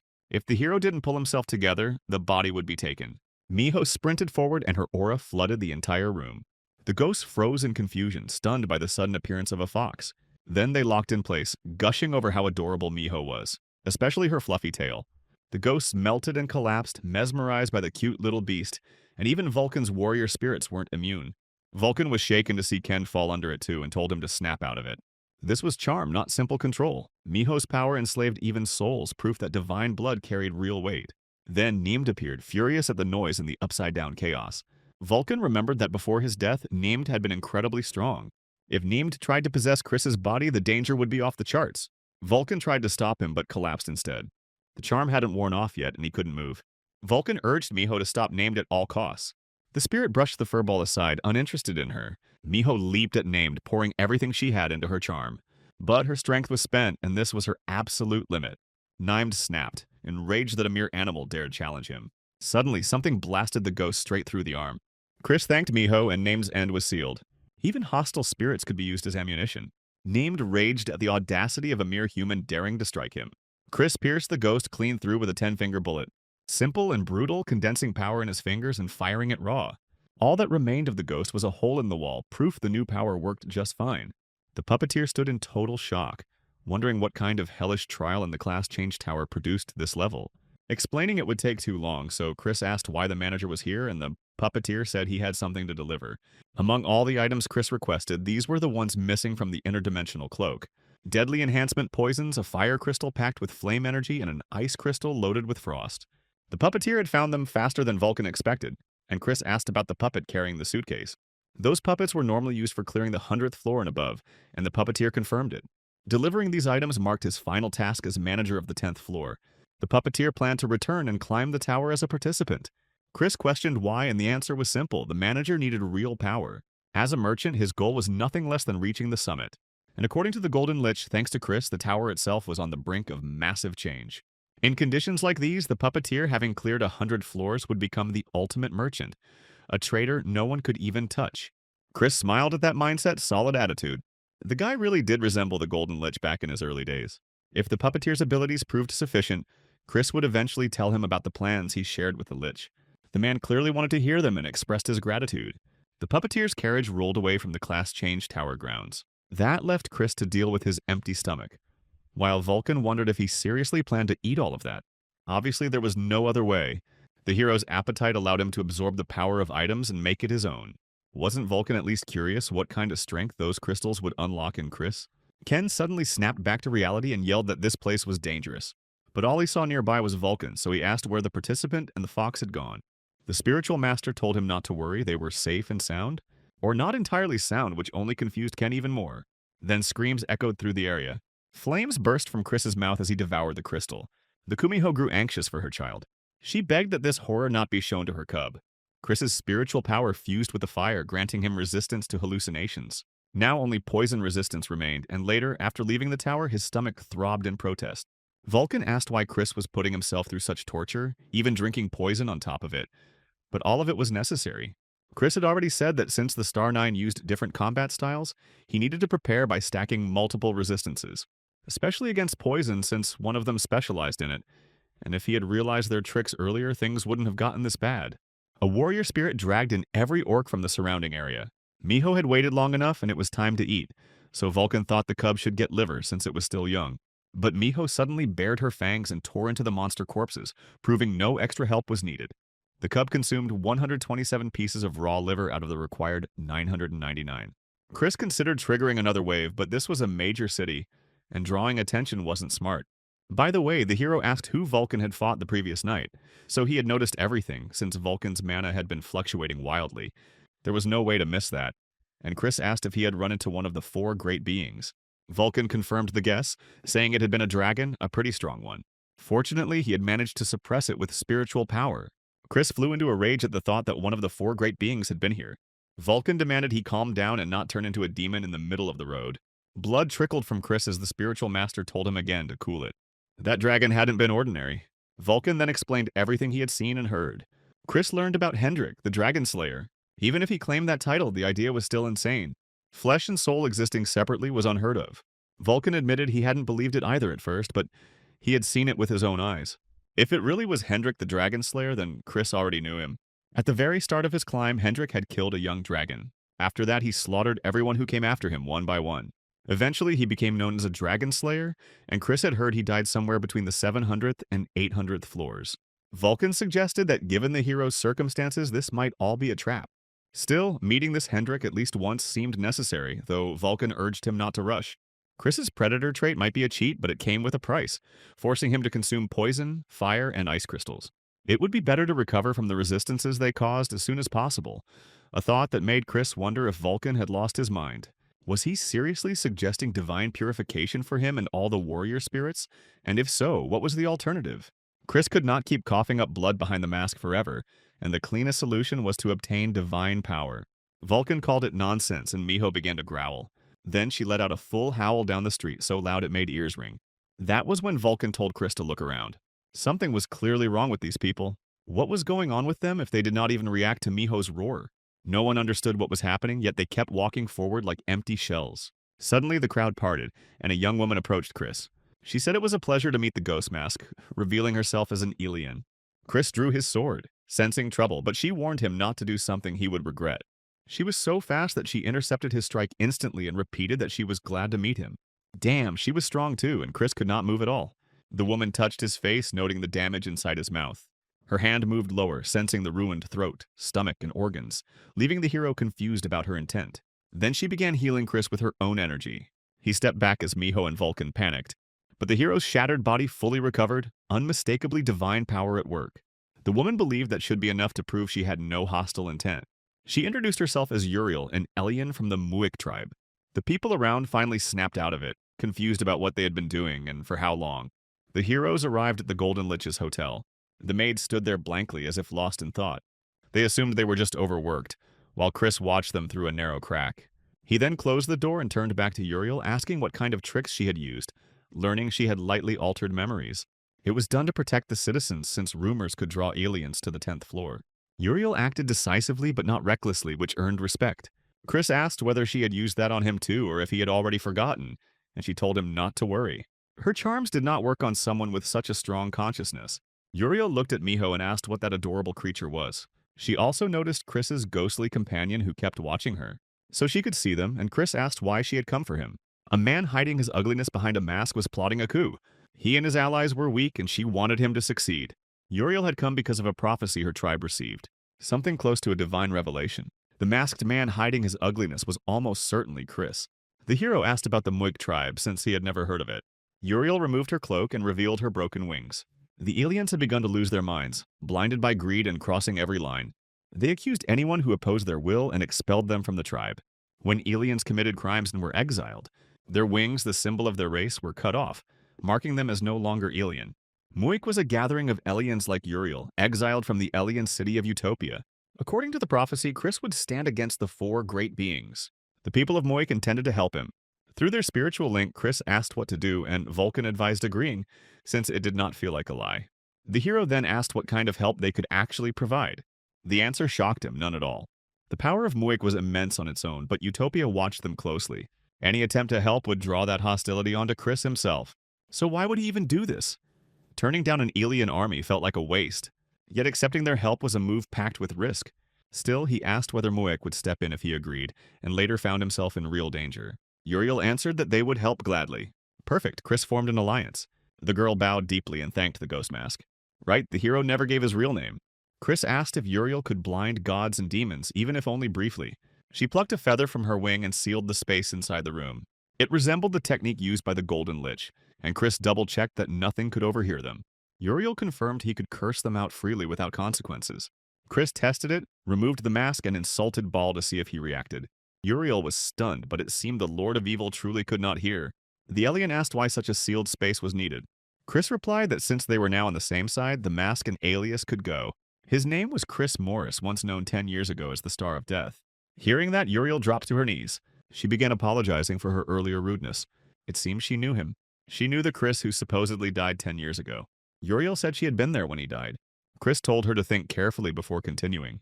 Uriel asked if he knew what awaited someone who cleared all 999 floors of the tower. Chris would become something twisted, half god and half demon, a watcher bound to the tower. The great beings were blinded by superiority and refused to share that position. Anyone else capable of conquering the tower was erased. Cut at the root, meaning Chris already understood this. It had been a theory before, but now he was certain. And certain that a conspirator stood before him. Chris snapped, threatening to send Uriel where her wings went.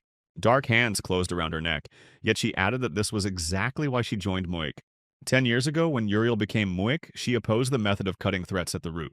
That idea had been proposed by one man, Chris Morris, the Star of Death. The hero froze, released her, and apologized for his disgraceful behavior.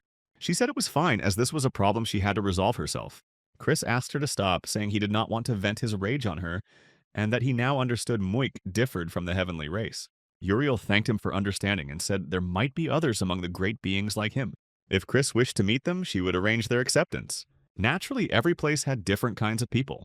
And of course, there were other exiles as well. If swayed to his side, they could become assets in the war against the great beings. Chris asked how he could meet Uriel again, and she said Mook's refuge was on the 191st floor Dream City. That was lower than he expected, but Uriel explained that higher floors meant stronger influence from the great beings, especially the 200s to 300s, which were his territory, leaving no choice. Chris remembered that those floors belonged to Emperor Tess. If Muik settled there, Tess would likely attack them before any great being did. If Chris did not mind, Uriel said she would get dressed. He asked whether traces would remain if he gave her something. None would, but the heavenly race watched her closely, so she had arrived with nothing. Chris smiled and said that was more than enough. The girl blushed, thinking that was his angle, but the hero meant something else entirely. Chris started explaining that he meant her wings and wanted to take a feather. Uriel agreed without hesitation, since they would grow back anyway. Chris asked awkwardly, having thought they might never regrow. She handed him a whole fistful of feathers and warned that no one must know. The heavenly race could trace the owner of a feather. Chris told her not to worry, since he planned to eat them all. Uriel knew he was that kind of guy, then realized she misunderstood again, but chose to trust him. It was time for her to go, and they would meet again later in Dream City. Chris promised not to disappoint, and Uriel said she would be waiting. The hero immediately prepared to eat the feathers, since delaying was not an option. Divine power of the heavenly race made him wonder if his body could endure it, and what strength he would gain. Vulcan told Chris to do whatever he wanted, having given up after the third poison. The spiritual master lifted Miho and said she should not copy her master by eating everything in sight. Chris swallowed a feather and instantly began choking. He found himself in an endless sea of water, drifting in infinite space, likely unconscious. He woke up inside an imagined world. If his body could not accept divine power, then he would have to win a battle. A massive golden waterfall poured into him, the divine power flooding his being. It felt like a colossal mountain, absurdly heavy for a single feather. It was a good thing Chris never fought Uriel. He did not want to imagine what would have happened if she had devoured him whole. Chris noticed the water rising and realized it was a true waterfall. He had to overcome it before the divine torrent swallowed him completely. What to do now was clear since there was only one way out. Vulcan watched Chris's body as spiritual power activated, yet something felt off. Chris was using his own soul as a component. Miho grew anxious, but Vulcan suggested trusting their master. If Chris started something, then he surely had a plan. Vulcan reminded himself that he was not the only one eager to see the result. He was curious what surprise Chris would unleash this time. Chris tried drinking the golden water through a straw, but that was not it. He attempted to suppress divine power with spiritual force. That power was meant to be absorbed through saturation. Chris thought an act of consumption would work, but it failed. He had to either let divine power overwhelm him or release it entirely. Still, Chris refused to back down. These images were created by his own soul, meaning another approach was needed. The waterfall transformed into a gigantic monster's maw, and now it was real. This was it, as Chris greedily devoured divine power in his new form. It tasted so good that he craved even more. A grin appeared on Chris's face, mirroring Baal's exactly the outcome the Lord of Evil desired. Baal celebrated the birth of a predatory demon king, recalling William's tale of a greedy dragon.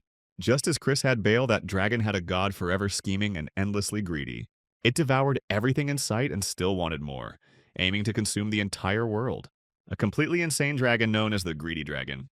Its title was Gluttony, and Chris had summoned it within his mind. The hero seemed to awaken, and Miho reacted with joy. Vulcan waited to see if it worked, already prepared to mock him if it failed. Sadly for that idea, it worked perfectly, since this was only the first seed. But it forged organs inside Chris capable of generating divine energy, and the hero wondered whether Vulcan was satisfied. The hero was still just a human, yet now wielded divine power. If anyone from the divine race learned of this, they would instantly want Chris dead, since his existence bruised their pride. He doubted they would stop at a single assassination and would not be surprised if the entire race came crashing down on him. An incredible result, but insanely dangerous since Chris was not yet strong enough to withstand the assault of 4 sacred beings, especially if his condition remained unstable. And if he were forced into a direct clash with all 4? Days later, on the hunting grounds of the 10th floor, spirit warriors battled the local orcs. Watching from above, Chris noted that it had begun. The hero asked Vulcan how the rookie was holding up. Pretty well, just as expected, functioning as a healer for the undead and ghost warriors. A weak summoner crippled the entire combat engine of a necromancer. Yet, judging by the divine power involved, he was aiming for a higher state, leaving no choice but to proceed cautiously. Miho seemed to have eaten everything and looked extremely satisfied. By tomorrow it would all be over, with Miho needing only about 100 more livers. Chris never thought he would become an orc slayer twice over. He opened his status window and saw that over a few days the seed of divine power had grown, adding 2 points. 3 points would not change much, but they could be decisive in a critical moment. Vulcan asked what the hero planned next, and the answer was clear: a meeting with Hendrik. Vulcan pointed out the exact spot where the dragon had remained all this time, doing nothing as if waiting for someone.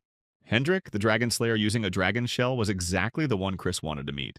If he was stuck on the 10th floor, there had to be a reason. Perhaps like Uriel, he was waiting after hearing the voice of a god and a demon. Vulcan said they had arrived, and Hendrik stood right beyond the alley. He truly did look like someone of the dragon race. Chris moved to step forward, but Vulcan tried to stop him, questioning whether he would really just talk to the guy. If Hendrik was waiting for someone else, it would just look like harassing a stranger. Chris replied that fists could settle it then. Vulcan called him insane and told him to go alone. It looked like Vulcan had been scared stiff after the last encounter. He started justifying himself as the first spiritual master would never act that way, and Hendrik caught the argument. Hendrik had been told that someone on the 10th floor would grant his wish, and all he had to do was wait. Chris approached the dragon and asked if he was Hendrik. The man admitted he had been waiting for the hero to speak. There was a familiar face among them. Hendrik casually stated that Chris was accepted. The hero disliked the dragon's bluntness but stayed silent since he was accepted. Too many eyes were around, so Hendrik signaled to follow him. He said it was here, yet it looked like a dead end. Plenty of alleys branched off the square, but for some reason they stopped here. A red portal suddenly appeared, and Chris decided to follow Hendrik. Looking around, the hero wondered what kind of place this was.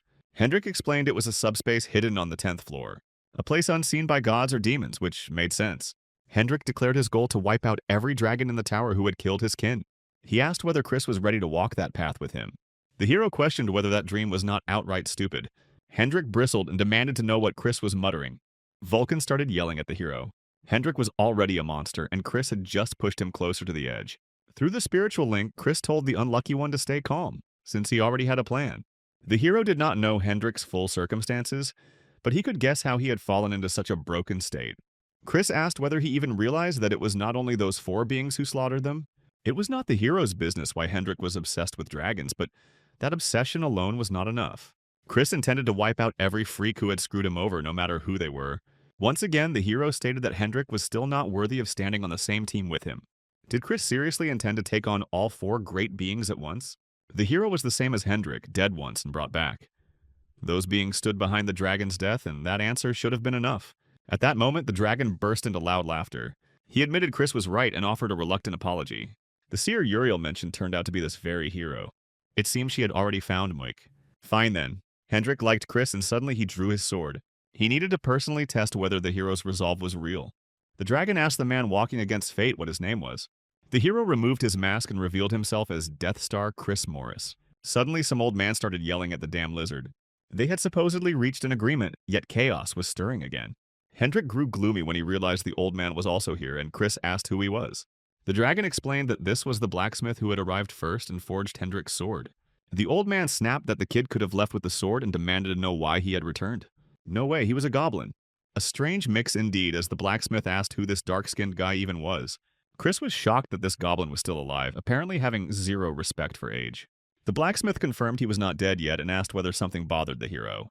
Chris clarified that was not what he meant and asked how the man survived that catastrophe. The blacksmith flew into a rage and swung his hammer, accusing the hero of being the thug who burned down the village. Hendrik stepped in and stopped him. The old man demanded to be released, shouting that this bastard had destroyed the village. The dragon told him to calm down since Chris had his own story just like Hendrik. Vulcan asked whether the old man knew a goblin named Leah, and the blacksmith screamed in shock at how they knew her. They moved into the old man's forge, where Chris revealed that Leah was alive. Hendrik was stunned by the coincidence. The blacksmith explained that on that day there had been a festival, with all goblins of the tower gathered on the 100th floor. Feeling unwell due to his age, he had stayed behind. Then the tragedy struck, and the man asked where Leah was now and whether she was safe. Chris said she was currently on the 9th floor and would come to them soon. That meant the mask in the hero's possession belonged to her. Chris explained that Leah had given it to him as thanks for saving her, and Hendrik asked whether the girl was strong. The hero replied that she had not fully matured yet, but in a one-on-one fight she was stronger than them. The dragon then asked whether she was only a temporary ally or someone who would go all the way with them. Chris answered without hesitation that she was in it to the end, since when Leah gave him the mask, they agreed to take revenge together. The old man took the hero's hand and thanked him.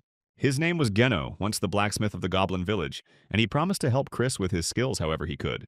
Geno asked him to help rebuild the village together with Leah, and Chris answered shyly that he would.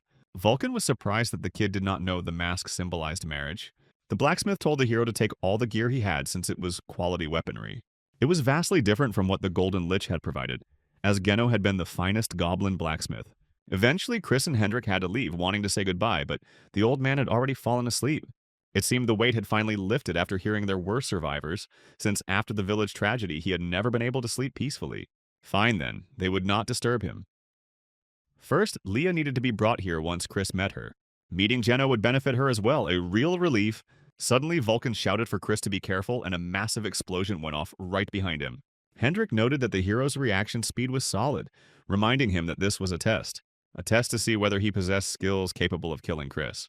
The hero warned Hendrik not to fool himself, since he would be testing the Dragon Slayer as well. Chris's spirit warriors would clash head-on with the dragon's sword techniques. A rain of daggers fell toward Hendrik, but it felt underwhelming. The dragon could not understand how Chris had so easily evaded the sword technique. He instantly realized it was the multi-class factor, grabbed the hero by the arm and hurled him aside. Mage and Necromancer. Chris moved well for such a class, yet Hendrik pointed out a serious flaw. To make it truly effective, the hero would have to awaken the monster of the 10th floor. What Hendrik did not realize was that chains had already bound him from behind. Vulcan calmly asked what about the first spiritual master. Chris activated Gungnir. In a single second, the hero slit the throat of a great orc warrior, unleashing his strongest magical technique. Gungnir was sent flying toward Hendrik, though Vulcan grew uneasy at the pattern on the dragon's sword. Using magic dispersion, the dragon effortlessly shattered the chains. The destructive force of the dragon's strike cleaved Gungnir apart. Vulcan shouted for Chris to be careful, yet the hero was still caught in the blast's epicenter. Hendrik struck again and asked whether this was truly Chris's strongest move. With nothing more to say, the dragon declared the hero finished. Then Chris emerged from the opposite building, bow in hand, holding onto one last trump card. Hendrik mocked that compared to sword techniques, the hero's archery looked downright awful. Still, the arrows infused with magic managed to pierce the dragon's body. One decisive blow remained, the finishing strike. When Chris fought alongside Leah, side effects constantly appeared, but this time it would work. While the hero put on his mask, he missed the moment, and Hendrik unleashed a fiery tornado. This would not be easy. The dragon laughed, admitting Chris was strong, though he had lost the battle in sheer numbers. Yet it was far from over as he craved more. Hendrik charged his sword with blazing dragon energy, daring Chris to come at him. Chris had no room left to dodge. Even if he could predict the dragon's movements, speed alone would not be enough. One clean hit meant the end. In that case, Chris placed his hope in the fox mask. Geno woke up from the thunderous noise, realizing that the insane lizard Hendrik had gone wild again. Suddenly, Miho bolted out of the forge and the old man tried to chase after him, knowing how dangerous it was. Hendrik vanished for a moment, then struck with his Dragon Slayer sword. He was ready to finish Chris, but the hero dodged. The dragon could not believe it, since such a technique should have been unavoidable. Then Chris appeared on a building wall right behind Hendrik, and the Dragon Slayer understood it was all thanks to the mask. So the hero wanted to play Predator. He revealed long claws and leapt at Hendrik. The Dragon Slayer fought back, noting that Chris's movements and strength were nothing like before. All of it came from the fox mask. Yet this was no laughing matter, as Chris seized the perfect opening. But the bastard had deliberately given ground just to cast magic. Another explosion erupted around Chris. The final ability came into play, Enchantment. Hendrik shattered the pink field instantly, raging that men held no interest for him. A bit of focus was all it took, since such spells broke easily. Still, Hendrik had to freeze for a brief instant, and Chris unleashed his claw blades. Closing in at point-blank range, he abandoned fancy weapons, determined to end it with a single strike. Chris borrowed Wade Lee's technique. Multi-class combat, fox technique, enchantment, raw power reinforcement, all stacked together. Spiritual power, demonic power, divine power. The hero unleashed everything he had without holding back. Chris condensed all that force into a single fist and struck Hendrik with Wade's signature piercing blow. The combat aura and the explosion were so insane that Vulcan lost consciousness, unsure how the battle had ended. When his vision cleared, he saw a battered but living Chris, still standing firm on his feet. The hero had burned through everything, unable to even move a finger. That blow should have finished Hendrik. The Dragon Slayer, clutching his stomach, acknowledged that Chris had been accepted. Hendrik himself, however, had failed. If Chris had used his final strike, the idiot should have gone down. The dragon never expected to fail the trial, and that alone made him irritate Chris even more. Fine then. Hendrik would make his decision after seeing the hero's final move. Chris had impressed him. The Dragon Slayer would do whatever it took to move forward. The hero was stunned, barely able to think, let alone move. When a blazing dragon loomed over him, Chris decided it did not matter anymore. Hendrik had passed. Vulcan teased the hero, saying he lost too after boasting about testing the Dragon Slayer himself.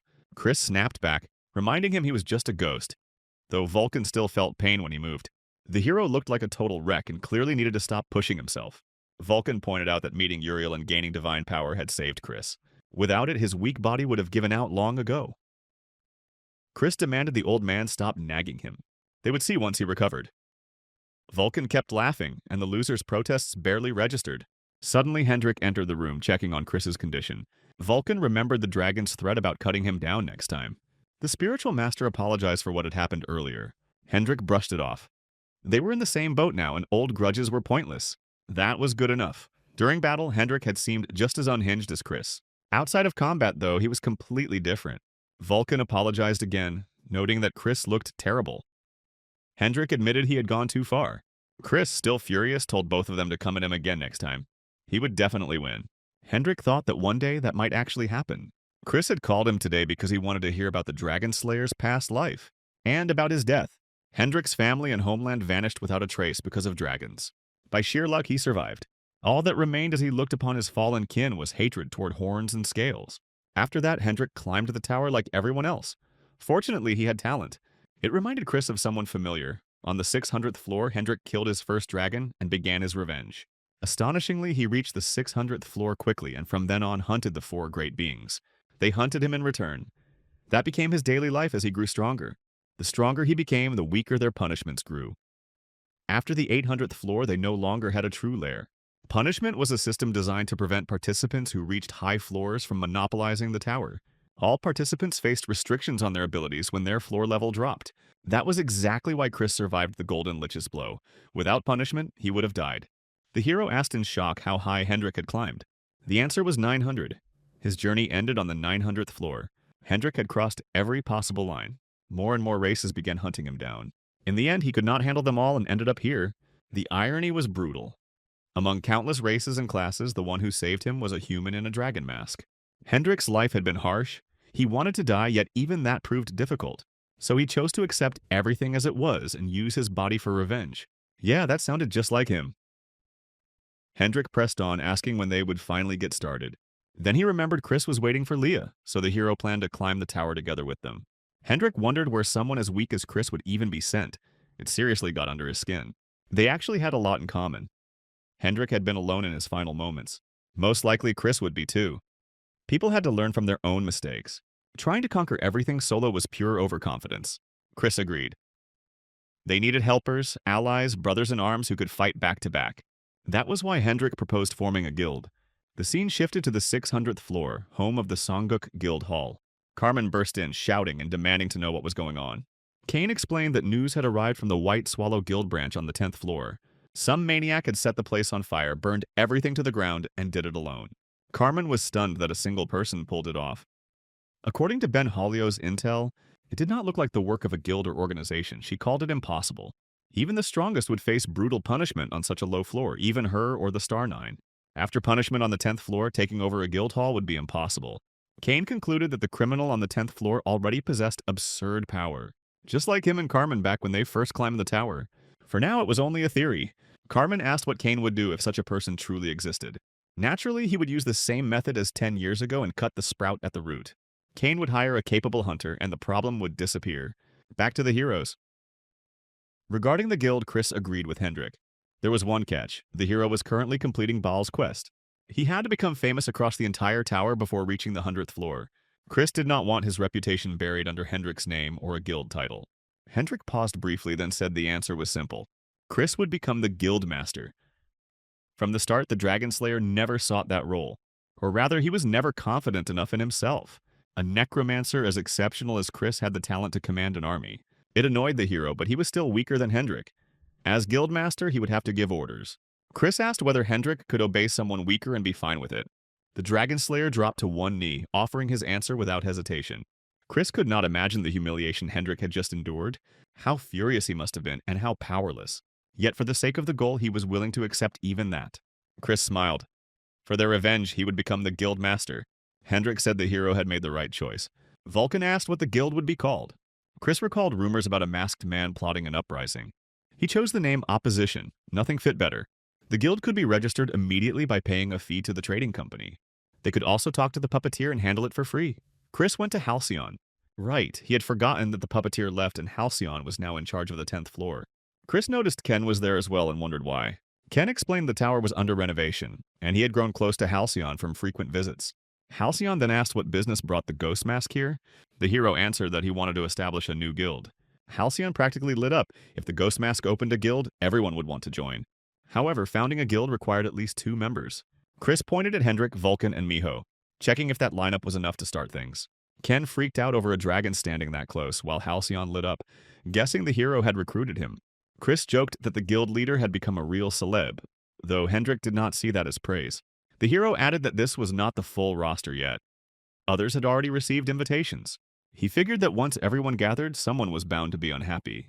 Halcyon understood since the Golden Lich ordered him to answer every request from the Ghost Mask. Invitations went out to Gino, the puppeteer, Leah, and William himself, who found it intriguing. Chris kept grinding fingershot practice without slowing down. Today, Miho was set to finish the second quest. As always, the cub ate like a champ. At last, the liver gauge filled completely, bursting into a strong pink glow. Hendrik asked what would happen after completion, but even Chris did not know for sure. The nine-tailed fox said it was searching for its true form. Vulcan suddenly pointed ahead, revealing Miho's real form as a small girl. She dropped straight into his arms. Kumiho noted proudly that her child was adorable. Miho looked at Chris and called him her dad. Before anyone reacted, Leah asked her brother if he seriously had a daughter and where she came from. Miho pointed at Leah, asking who she was, again calling Chris her dad. Chris panicked and turned to Kumiho, confused about what was happening. The quest was complete and Miho had become his pet. That was the reward. Kumiho asked him to tell everyone Miho was his daughter, while Chris tried to process it all. Vulcan and Hendrik started mocking him, joking that people were giving birth to foxes now. Leah collapsed in shock, wondering how old Chris must be to have such a grown daughter. She reasoned that her brother was strong and handsome, so a girlfriend was not surprising. Leah forced herself to accept it, telling herself it was fine even if confusing. Hendrik realized this was the goblin girl named Leah. He stepped forward, greeting her and introducing himself as someone who would support Chris. Hendrik hoped for cooperation, but Leah recognized the hated burning image in him. She screamed that he was the enemy of her village and rushed to kill him, forcing Hendrik to defend. He asked Chris for an explanation, sensing the girl misunderstood something. She saw him and snapped, and Chris told Hendrik to deal with it himself. Hendrik worried Leah might get seriously hurt, but trusted she could handle it. He decided to treat this as an entrance exam. Hendrik knocked Leah back, but she instantly closed the distance again. Her power was solid, yet far from enough to defeat him. Leah hit the ground again, the gap in strength painfully clear. Her enemy stood right there, but she lacked the power for revenge. That same spirit laughed, saying this was what a dragon truly was. This time, it would grant the young goblin girl power. Power enough to kill the dragon and show why the spirit was called a dragon slayer. Hendrik saw the ego sword and found it amusing. He blocked the dragon slayer sword's power with one hand. Then he struck Leah in the stomach, sending her crashing down. Hendrik warned her not to think the sword was ordinary, as its quality far surpassed hers. The dragon slayer sword stood as proof of that. Leah begged the spirit for strength to take revenge. The dragon slayer was pleased, seeing her finally act like a true swordswoman. This was revenge for the burned village, a price to be paid for fallen goblins. She struck with such force that Hendrik was sent flying. That power was far beyond her level. The sword had force-fed her raw strength. The owner of such a blade could easily be pushed straight into danger. Hendrik demanded that Leah let go of the sword. That power clung to her like a parasite, and she could not control it. Burning memories of the village surged before Leah's eyes once again. She screamed that she would let go only after Hendrik was dead. Her village had been burned to ashes, and there was no forgiveness for that. It became clear that Leah also hated dragons, hated them to the point it consumed her. Fine then, Hendrik had only one option left. He had to stop her from becoming a vessel. It would hurt like hell, but she would survive. The impact of Hendrik's strike was so violent that she blacked out for a moment. Leah found herself walking through the forest near the goblin village. A ball rolled to her feet. Children ran up, asking big sister Leah to toss it back. These were local kids she knew well. She returned the ball, and everything seemed normal. Then a little girl asked why only Leah had survived. A burning skeleton grabbed her, begging to be saved, saying they wanted to live too. Dozens of scorched figures piled onto Leah, asking why she alone was alive. She broke down, crying and asking why she was the only survivor. A spirit answered that she was meant to live. Someone destined to wield the Dragon Slayer sword had to survive. Even if all goblins perished, the one who could avenge them was Leah alone. The spirit told her to stand up, reminding her that goblins never forget debts or vengeance. Leah seized the sword and lunged at Hendrik. She was about to pierce his body, but the blade shattered against him. The spirit said this was probably her limit. Leah needed to grow even stronger, strong enough to truly wield it. Until she avenged every goblin, she collapsed onto Hendrik, completely drained. Vulcan and Chris rushed over in panic, fearing someone had died. Hendrik was fine. Leah had lost all her strength before the sword even landed. He said the child needed rest. Leah was carried to a safe place and laid on a bed. She was clearly exhausted, having pushed far past her limits. Using that sword was too much. Once she woke up, she would probably rush Hendrik again. Her story felt painfully familiar. Chris suspected that dragons had been among those who attacked the village. Hendrik replied that she would have to overcome her hatred, since the crime of a weapon was the fault of its wielder. Chris asked him to come along. He had rented the entire floor, and Hendrik could use it until Leah woke up. The dragon was grateful, but said Chris did not need to worry about his feelings. Chris snapped, making it clear he was not worried about Hendrik. Leah would be calmer if he was not around when she woke up. Leah slowly opened her eyes, hoping to see her brother, but instead found a cheerful Miho. The fox shouted excitedly that the horned sister had woken up. Chris entered immediately. Leah was awake, though still confused about everything. She tried to speak, then slipped back into unconsciousness. Chris dragged Miho away, warning that if she kept calling Leah sister, she might not survive. The fox was confused about who would kill her, and Chris silently pointed at Leah. Some time passed. Chris asked if Leah had packed everything, since they were not returning to the 10th floor. Yes, the Dragon Slayer sword was broken, yet it still felt inseparable from her. All of Hendrik's gear was magic made, leaving nothing behind. Miho had no belongings either. Chris noticed Miho no longer called him Dad, but Appa instead. Leah proudly said she taught her that since Miho might be a spirit, but she was still just a kid. Naturally, she still could not tell the difference between Dad and an older brother, so Leah explained everything to her in simple, gentle terms. Miho liked Papa more, but there was no real choice. Chris pulled out 3 spatial teleport scrolls and told them to take them. Once torn, they would be transferred to a hall prepared by the Golden Lich. Leah was stunned, since those things cost a fortune. Chris was about to move out when Vulcan suddenly protested, asking where his scroll was. Oh, right, the hero almost forgot and began pulling the spiritual master into himself. Vulcan went ballistic. He had told Chris not to treat him like an item and shove him into inventory storage. And now, forward. After arriving, Leah was shocked that such a bright place existed on the 10th floor. Everything there was built with magic. Only the Golden Lich could afford expenses like that. Suddenly, Geno arrived. Leah could not believe it at first, then rushed in and hugged her grandfather tightly. Both of them burst into tears. They had finally reunited, pure relief washing over them. The Golden Lich entered the room. The late ones arrived together. Apparently no one taught them that it was polite to come 10 minutes early. William already knew about the goblin situation, so there was no reason to get angry. He remarked that the Death Star had grown soft. The puppeteer asked if this was truly the one who died 10 years ago, the man who betrayed humanity for power and strength. So he knew. Chris removed his mask and confirmed it was him, the one who died a decade ago. The Golden Lich laid out all the information they had gathered so far. The puppeteer struggled to process it. So the 4 beings had secretly been erasing heroes with potential all this time. Among the victims was the Goblin Village on the 100th floor. The Phantom Mask, meaning Chris and Hendrik, were also victims who had returned from death. Chris nodded. That was why the guild's purpose was revenge. Confrontation. They would flip the entire world of races upside down. Geno knew it. These people were bound to change the tower.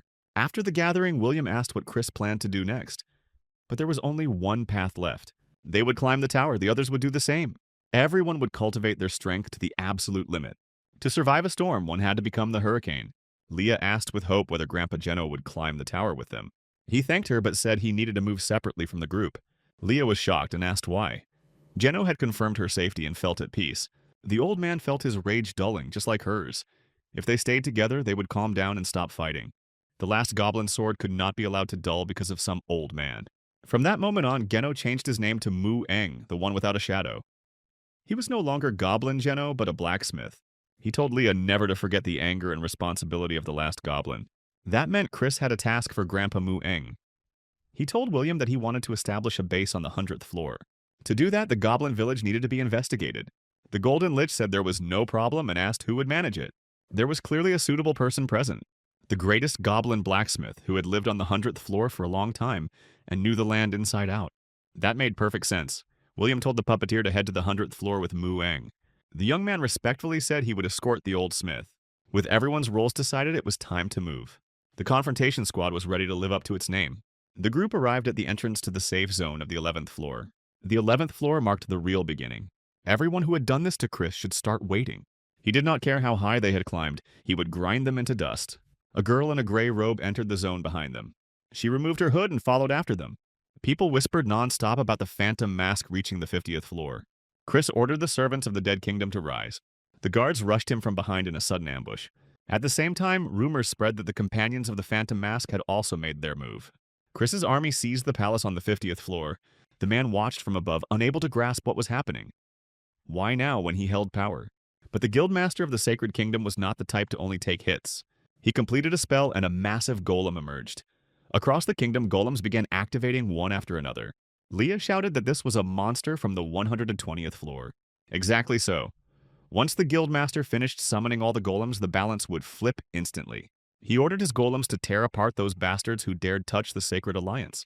He did not even finish before his main golem was cut down. The strongest ally of the Phantom Mask turned out to be a dragon. Chris stepped up and grabbed the man by the throat.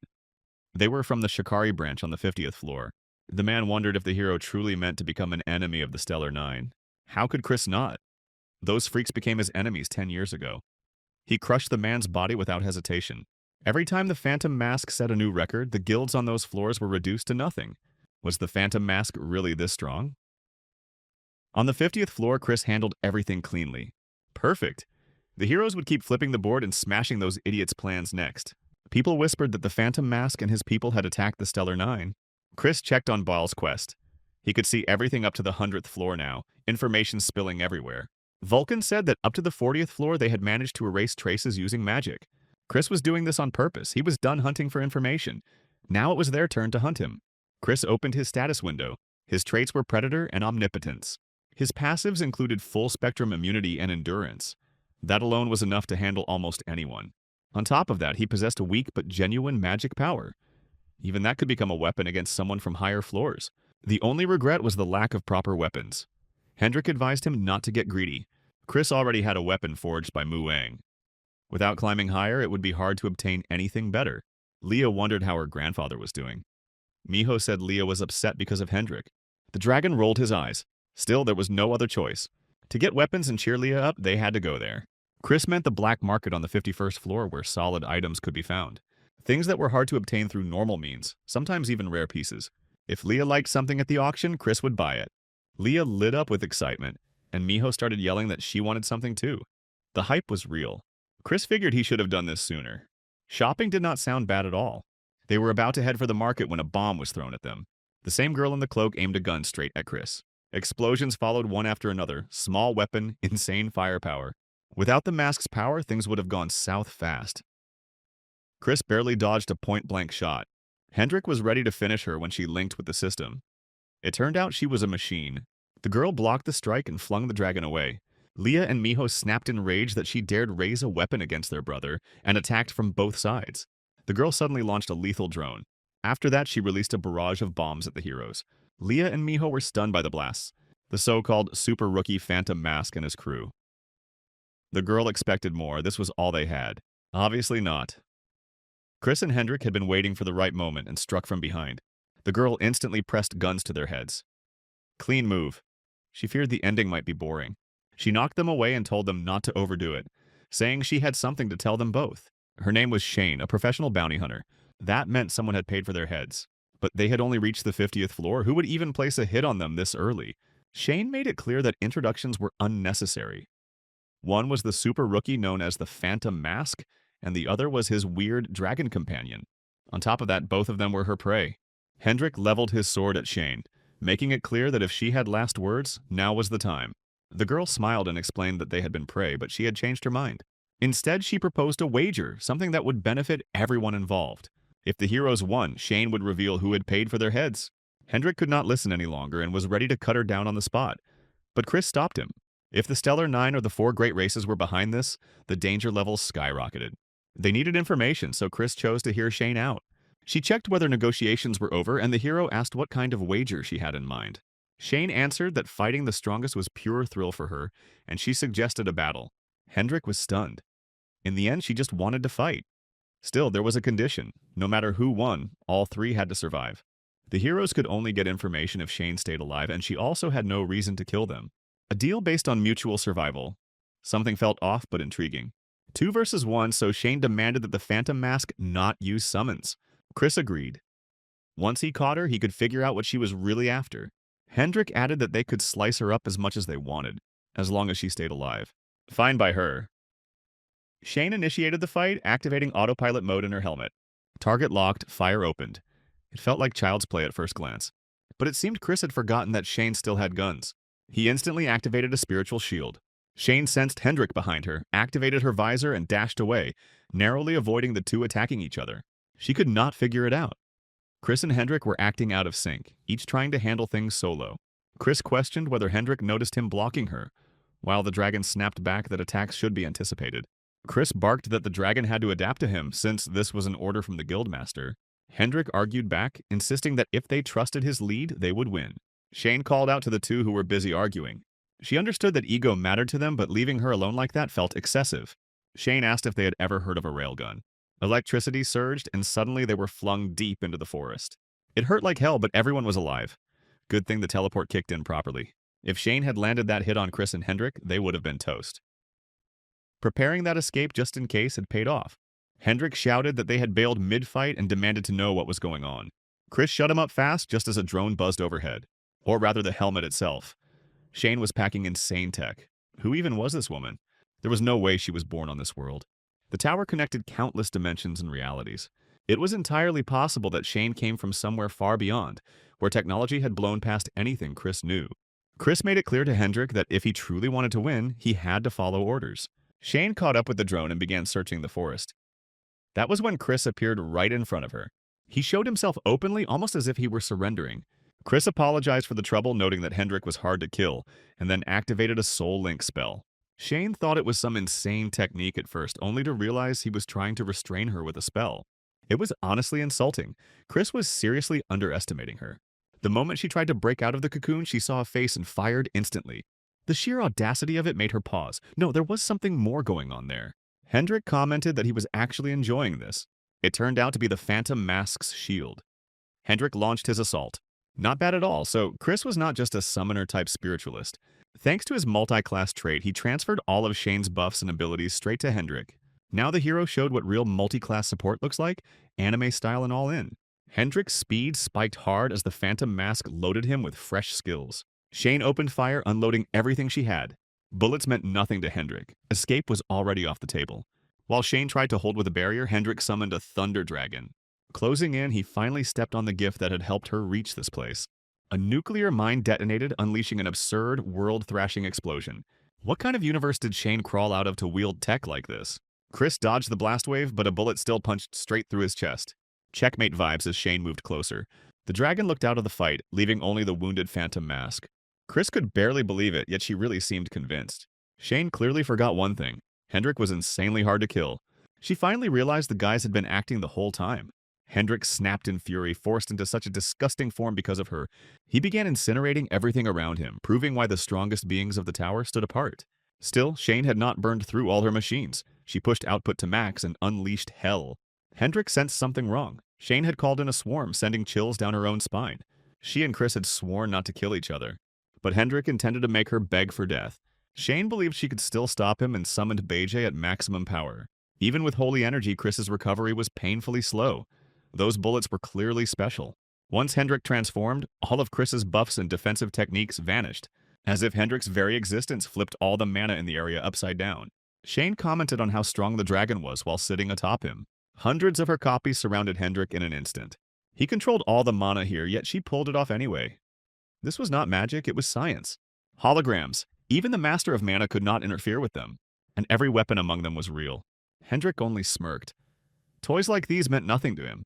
Then Shane rolled out a massive cannon, nearly the size of the dragon itself.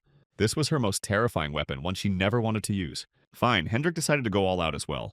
The dragon's fireball collided with Shane's missile, turning the sky into blinding annihilation. What remained was a massive crater. An antimatter bomb, no wonder she hesitated. Her systems overheated while maintaining barriers, making normal flight impossible. Shane praised the system and allowed it to rest. Yet that monster was still capable of fighting. Suddenly his wing crumbled and Hendrik crashed into the ground with a thunderous impact. Shane smiled, thinking she had really done it, but relaxed too soon. It was still 2 against 1, how could she forget? Chris was still standing, calmly talking despite the hole in his chest. Shane dismissed it, claiming that the pretty face behind the mask meant nothing. Her weapons were enough for him alone. He should just accept defeat. Chris disagreed. Victory would be decided only after the fight, and at that moment, he devoured dragon scales. The heroes needed the information Shane possessed. Chris had to get it, no matter the cost. That sensation surged through him, the raw power of a dragon. Now it made sense why dragons were called the Masters of Mana. Chris felt borderline omnipotent. He summoned Gungnir upon Shane and immediately triggered chaotic barrage mode. She could not grasp what was happening because this was unmistakably dragon magic. At first, Shane assumed the Phantom Mask was also from the dragon race. That was not the case. He had devoured Hendrik's scale and his energy signature warped afterward. The realization hit hard. Chris could actually wield the power of items he consumed.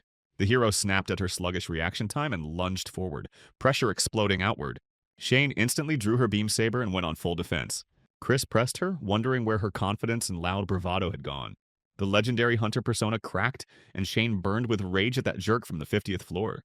Fine, if he wanted it that bad, she would end him. She activated the railgun chimera. Chris only laughed, fully ready to see who really stood on top. Shock washed over Shane when she realized he could even unleash dragon breath. Her body could not endure that force, and she collapsed to the ground, completely drained. Chris immediately began coughing as Hendrik's scale forced its way back out of his throat. Fully assimilating dragon power was still impossible for now.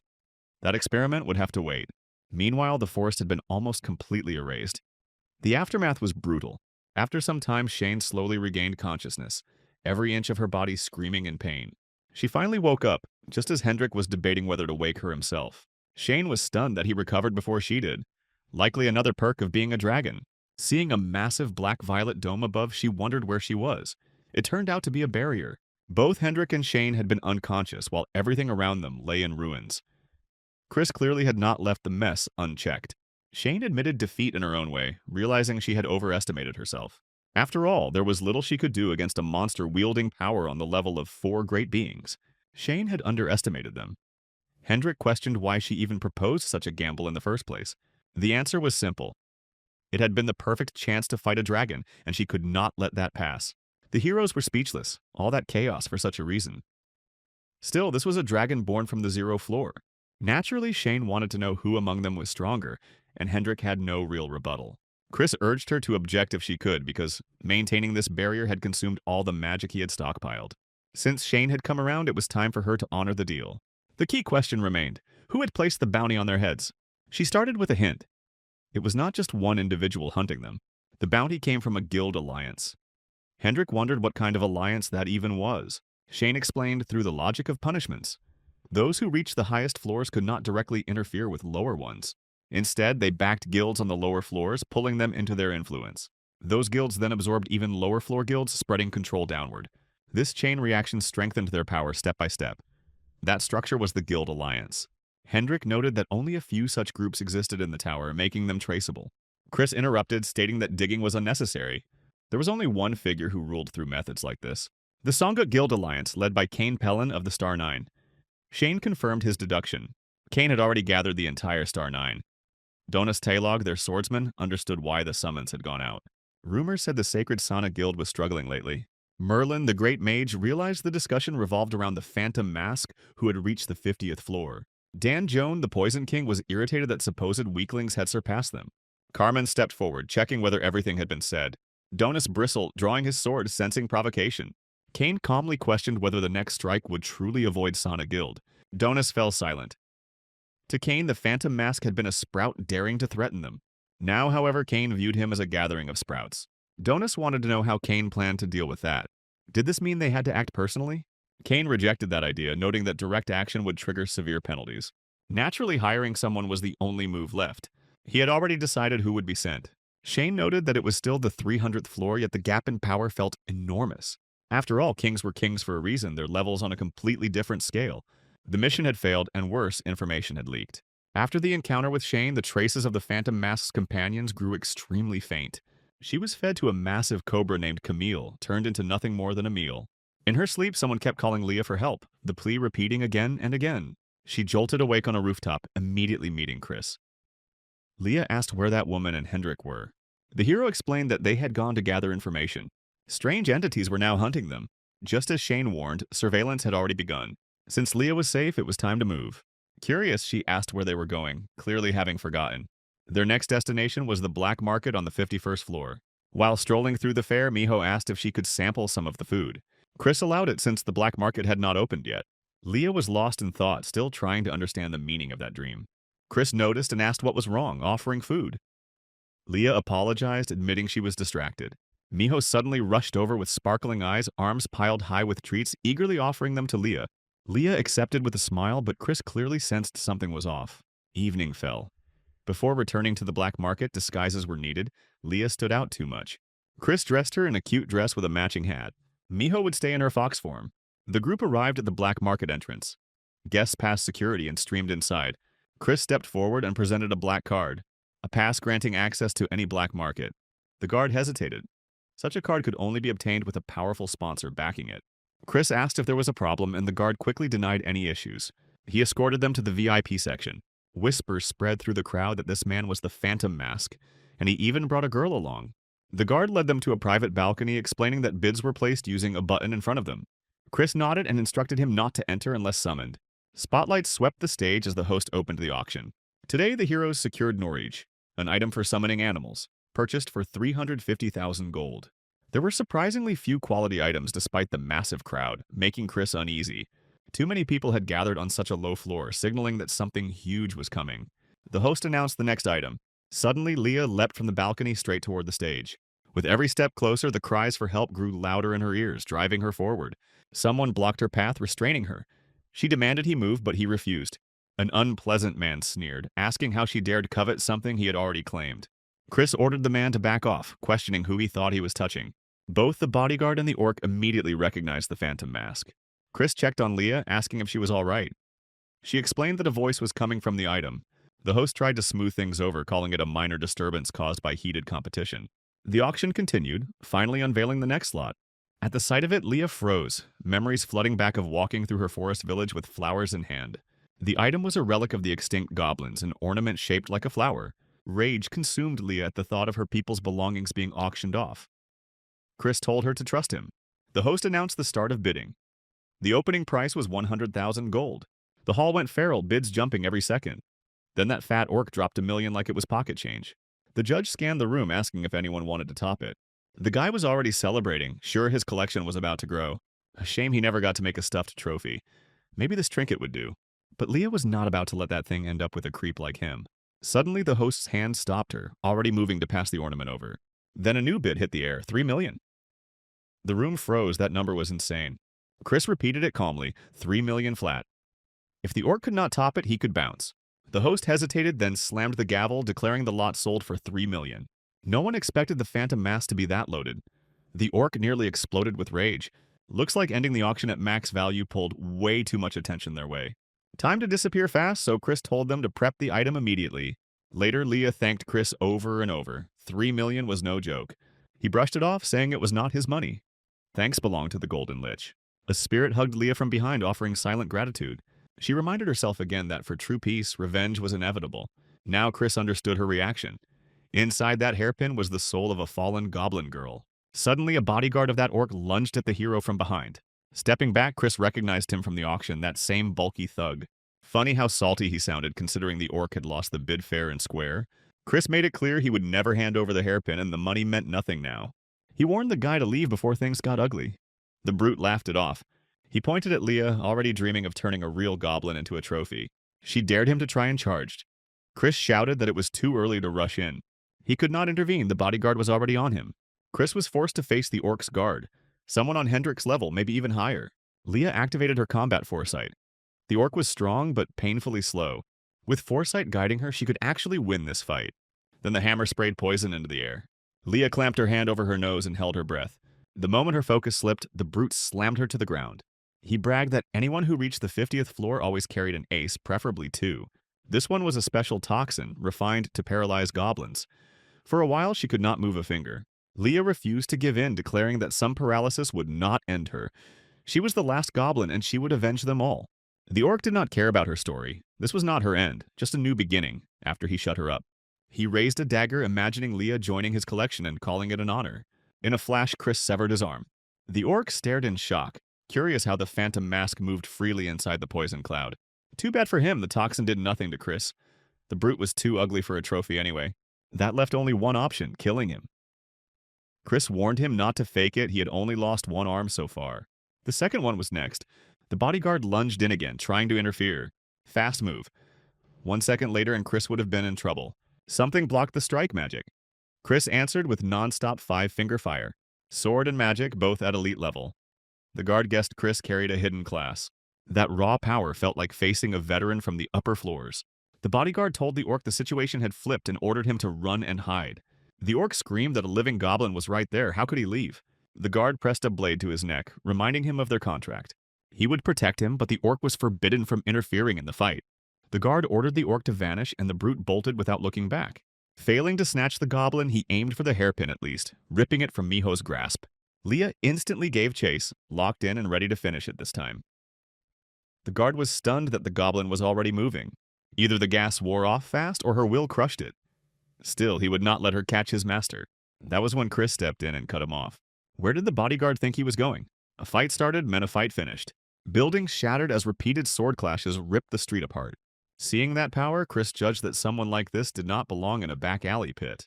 The guard fired back that this pit was exactly where monsters like the Phantom Mask showed up. Chris pressed him, calling him a rat too scared to climb higher. The insult hit hard, and the guard blasted Chris away. But his footwork slipped, and Chris carved into his body with a clean sword strike. Bleeding out, the man remembered reaching the 431st floor where he saw the tower's true face. Scams, lies, betrayal, the absolute lowest form of humanity. Betrayed by comrades, he lost his eyes there, and now Chris dared call it a hole. The blind man roared that at least down here no one hid their nature. He slammed the ground after Chris dodged again. Chris answered that he too had been betrayed and killed once, so he understood that pain.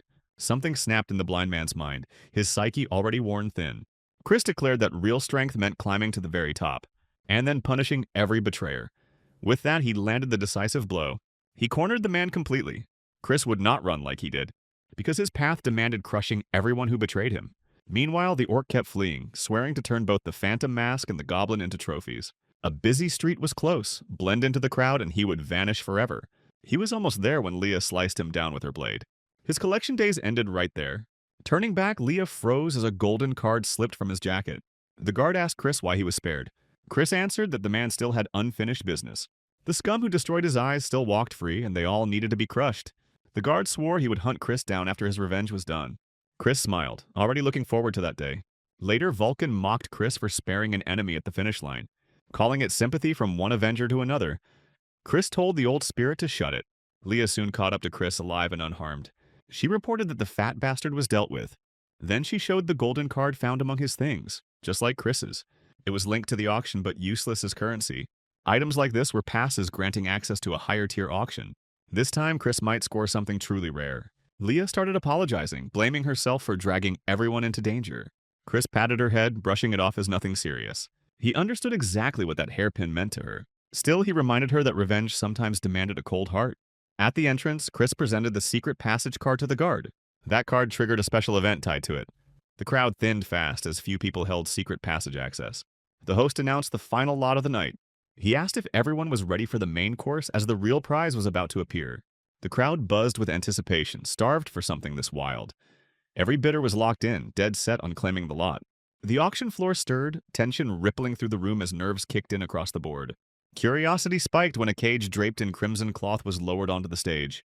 Chris guessed it had to be either a sacred beast or some lost relic. The host announced that this was a special treat for the guests, the final course of the night. Chris froze when he realized what these lunatics were actually selling. Inside the cage stood an enslaved dark elf, captured in secret, wrapped in a heavy, ominous aura. Chris knew there was no way this elf girl ended up here under decent circumstances. Stranger still, beneath the dark aura, he sensed pure mana at the level of a high elf.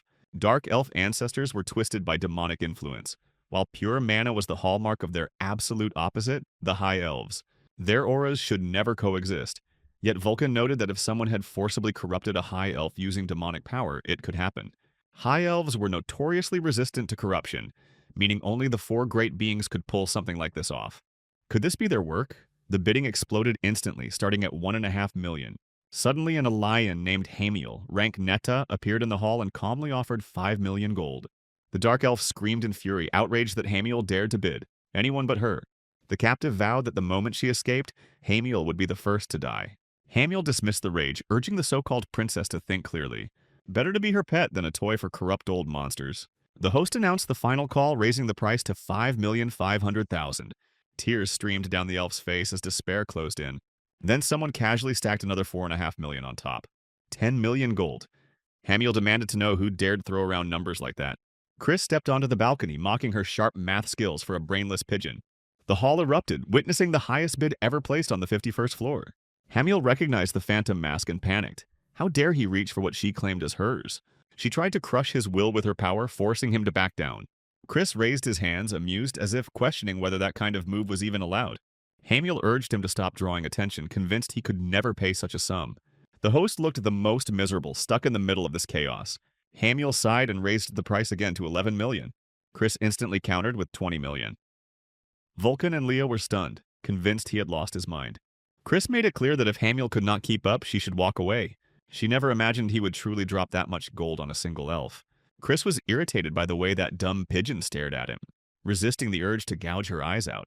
Someday he would wipe out every Elion, but right now he lacked the power. Money, however, could bridge that gap, and for now that was enough. Hamiel demanded to know how the Phantom Mask could possibly possess that kind of wealth. The host declared the sale complete. The dark elf sold for 20 million gold. After the auction, he asked the heroes to wait briefly while the elf was brought out. Chris was also handed a magical key capable of freeing her from her restraints. With a stiff smile, the host asked when Chris might visit again. Chris told him to get lost and hurry up with the elf. Leah timidly grabbed her brother's hand, asking if he truly planned to keep the dark elf as a slave.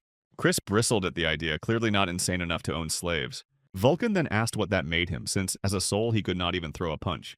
Damn it, one word from Chris and 10 problems followed. Chris asked Leah if she really thought he was that kind of person. No, it was just that the elf looked stunning, though Leah would never say it out loud. Hamiel caught up to them before they left, relieved they were still there, and introduced herself. Chris immediately warned her to forget about reclaiming the lot, as someone else had already paid with their life for trying. Hamiel quickly denied any such intent, apologizing as she explained she simply wanted to know why Chris bought her. Why was she apologizing and asking questions, as if everyone was supposed to be polite to someone like her? Hamiel sighed, knowing there was nothing to be done. She wished she could get to know the Phantom Mask better, but she had already reported him to those above. Chris imagined slicing Hamiel's head off right there, yet he could not kill her now. He could unleash all his power and erase that pigeon despite the punishment. But that would draw even stronger monsters to hunt him down. If Chris did not grow stronger, he would never face them head on. For now, patience mattered.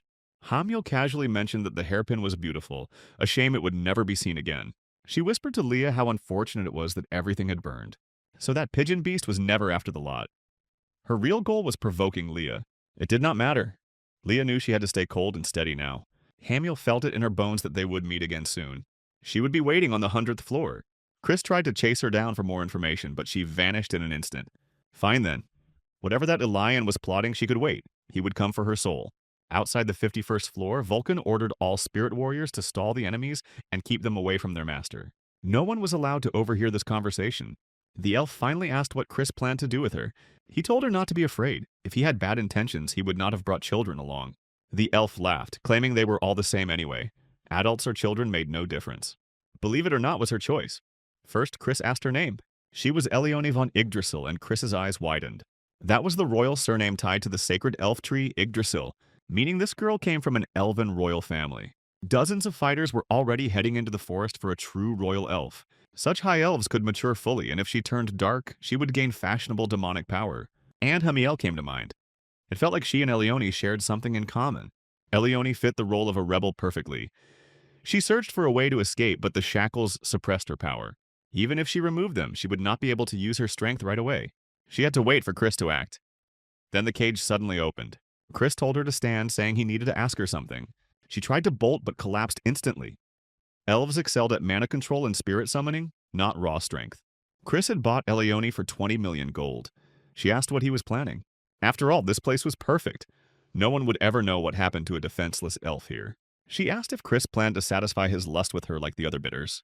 Leah snapped, offended that Elione would say such things in front of a child, and covered Miho's ears. Her brother was not like that. King Miho declared that a true hero should have at least one concubine. Absolute madness, completely off the mark. Suddenly an explosion echoed in the distance, and Chris ordered Vulcan to report. Bandits were chasing spirits, hunting for the rich man who robbed the auction. It seemed the hero's location had leaked, and a massive crowd was closing in. Chris suspected this might be Hamiel's doing. He told Miho and Leah to assist Vulcan and block anyone from approaching. Leah asked one more time if it really was not like that. Chris lost his temper and repeated that it was not. He asked Elione if she felt like talking now. She quietly asked if Chris had something to drink. Thanks to Miho and Leah, Vulcan managed to buy time. He cast a mass arrest spell, Soulthorn. Elione sobered up and noted that Chris's companions were quite strong, meaning he himself must be far stronger. But if he had such power, why did he simply let that winged woman go at the auction when he could have killed her? Hamiel had been weakened by punishment, and Chris answered that right now brute force would achieve nothing. So he really does suppress his emotions for a higher goal. He and Elione were nothing alike. The elven girl asked whether Chris had ever cut open the belly of his own kin. Once her father screamed for her to press harder and carve out his heart. After that, he praised his daughter. That technique could only be passed on through death. The man pulled the fruit of Yggdrasil from his own body and entrusted their future to her. Then her brother Eled chased after Elione, shouting that their father had been gravely wounded. He was a traitor who sold his own people to the sacred beings. Eled was about to catch her when her father screamed for Elione to eat the fruit immediately, and then an arrow pierced his throat. The fruit shattered, and the one who did it was Hamiel. She infused Elione with demonic energy. The Elian had long pondered, what kind of punishment best suited a noble elven princess who refused to side with them? Hamiel wielded extremely pure demonic energy borrowed from a friend, enough to crush a high elf in a single blow. Elione took pride in her nobility, and Hamiel wanted to stain that pride. The plan was to drag the elven princess slowly into hell. That was how Elione ended up on the slave market. And then she met Chris. Now it made sense. The sacred beings were hunting elves as well. But the elves of the 300th floor were far too powerful to wipe out easily. Even sacred beings could not overpower their mana and spells. In such cases, the most effective method was using traitors from within. That was how Eleone's story ended. She lived to help others, but ended really meant nothing. The scum who enslaved her and seized the kingdom were still alive. Chris said that until someone died, nothing was truly over. He invited the princess to join confrontation and promised to help her crush her enemies. Leah was already exhausted from the fight. She kept worrying whether that dark elf would steal her brother's heart. That would not do, she had to go there right now. Just then, a red orc swung at Leah. Maybe it had come running at the noise. Chris ended it instantly. He checked if Leah was okay, but she only cared about where the dark elf was. If she meant Eleone, then she had already left. Chris removed Eleone's shackles and suggested she kill her brothers and sisters. He reminded her how they had treated her. She had every right to take revenge. And Eleone should do it properly, paying them back several times over. Chris intended to do the same. Leah asked who he planned to take revenge on. He answered that it was the Star Nine and the sacred beings as well. Eleone asked him to stop talking about his problems as they sounded like mere grumbling to her. Then she took flight. Chris realized the elf would not join confrontation. She was leaving to grow strong enough to match him and would return only after that. As a farewell, Eleone asked for his real name, not a nickname. He introduced himself as Death Star Chris Morris. She immediately recalled the spiritual master Chris. There had always been strange gaps surrounding his death. Now it all made sense. Eleone smiled and said that if she died, Chris could take her body or soul, then flew away. With that done, Vulcan suggested leaving before others arrived after overhearing the conversation. Staying on one floor too long was dangerous now. Their priority was reaching the 60th floor. The Golden Lich had said he would be there too, but William was having a rough time as well. He had slaughtered many mercenaries within his trading company. Damn it, the Lich was caught off guard, never expecting an entire army to come for him. Flames and carnage engulfed the trading company as raiders attacked the puppeteer, shouting about the sacred state. That trading company had been created to fund confrontation. If the Star Nine learned about the link between the movement and the Golden Lich, it would be the end. The Golden Lich could not interfere directly, so the puppeteer intended to defend the place himself. The marionettes were holding off the weaker fighters, but then someone seriously dangerous locked onto the puppeteer. Even so, the guy barely managed to dodge. Jose Yan, the guildmaster of the giant hippopotamus, commented that this was not bad for a pathetic puppeteer. The puppeteer realized they were planning to turn the entire place into ruins. His remaining marionettes were wiped out. Ben Holio said the puppeteer should destroy all the dolls, telling Jose not to interfere and to back off. Did he really think Jose did not know that destroying main characters granted bonuses? Ben shot back that it was his White Swallow Guild that had been tailing the puppeteer, and Jose just wanted a slice of the pie. Such a greedy appetite, straight-up pig behavior. Jose shouted that if Ben's people had not stolen information on the 10th floor, the puppeteer realized this was his chance while the guild masters were distracted. He grabbed them and declared that they would become his marionettes. But then a woman attacked the puppeteer from behind. May, the guildmaster of Partisan, apologized for interrupting their brawl. She said the puppeteer was her catch and asked Azur to record it. Asur Hum, the guildmaster of Lord Divine, stated that the guildmasters had allowed the ghost mask to strike first. Now they had to bear responsibility for defiling the honor of the sacred state, barging in here and disgracing themselves. Ben replied that they were not obligated to listen to Asur's lectures and that May thought she could flex just because she was strong. Was she a representative of Cain? Either way, she did not care. Her task was simply to grab her share. The puppeteer would not allow her to break through this place. Even if it cost him his life, he activated the puppeteer technique on himself. May and Jose were shocked, having thought the puppeteer was already finished. The Golden Lich was his goal, his dream, his ideal. The guildmasters would not take a single step from here. The puppeteer turned himself into a marionette, wielding power beyond normal limits. Ben Holio shouted for everyone to dodge, but something seemed to interfere with the puppeteer's attack. Then a massive serpent loomed overhead, struck him, and an explosion followed. The Death King Basil and the Demon King Tyun arrived too late. Ben Holio shouted that these were those who had reached the 300th floor, questioning what they were doing here. Asur replied that they were mercenaries assigned to participate in the plan and entrusted with running the operation. Ben Holio could not accept this, and Jose raged that they were supposed to obey mercenaries. Asur answered that this was Lord Cain's order unless the guildmasters wanted to oppose the Star Nine. Ben told him to do whatever he wanted as he, Jose, and May were leaving, having wasted enough time. Suddenly, the white serpent bit off Ben's leg. Not only were they incompetent, they also dared to defy the orders of the Star Nine. Azur said that people like them were unnecessary to the sacred state. This was Lord Cain's will, and Ben's body ignited instantly. Tyun said that while alive, the guildmasters had been disloyal soldiers, but now everything would change. He ordered the dead guildmasters to rise and fight to the very end for the guild. Now Asur could use former guildmasters themselves, perfectly fitting the Demon King's style. Tyun asked where the ghost mask was. Asa replied that he was not here yet and had not reached the 60th floor. However, his trading company was here, generating him money, and this place needed to be seized. They could then quietly deal with the ghost mask, but suddenly a skeleton pressed a dagger to Acer's throat, demanding an explanation. Tiyun said that if the ghost mask was not here, he would leave. Was he also planning to defy the Star Nine's orders? Tiyun asked them not to worry and promised that he would get the ghost mask. He had accepted this job for one reason only: to kill the hero. Let the spiritual master wait for him. The heroes finally caught up with Hendrik, and it looked like there had been an attack here as well. It took longer than the dragon expected, and he asked whether they had found anything valuable. It was a long story. Suddenly, a pigeon flew toward them. It was a messenger pigeon belonging to the Golden Lich.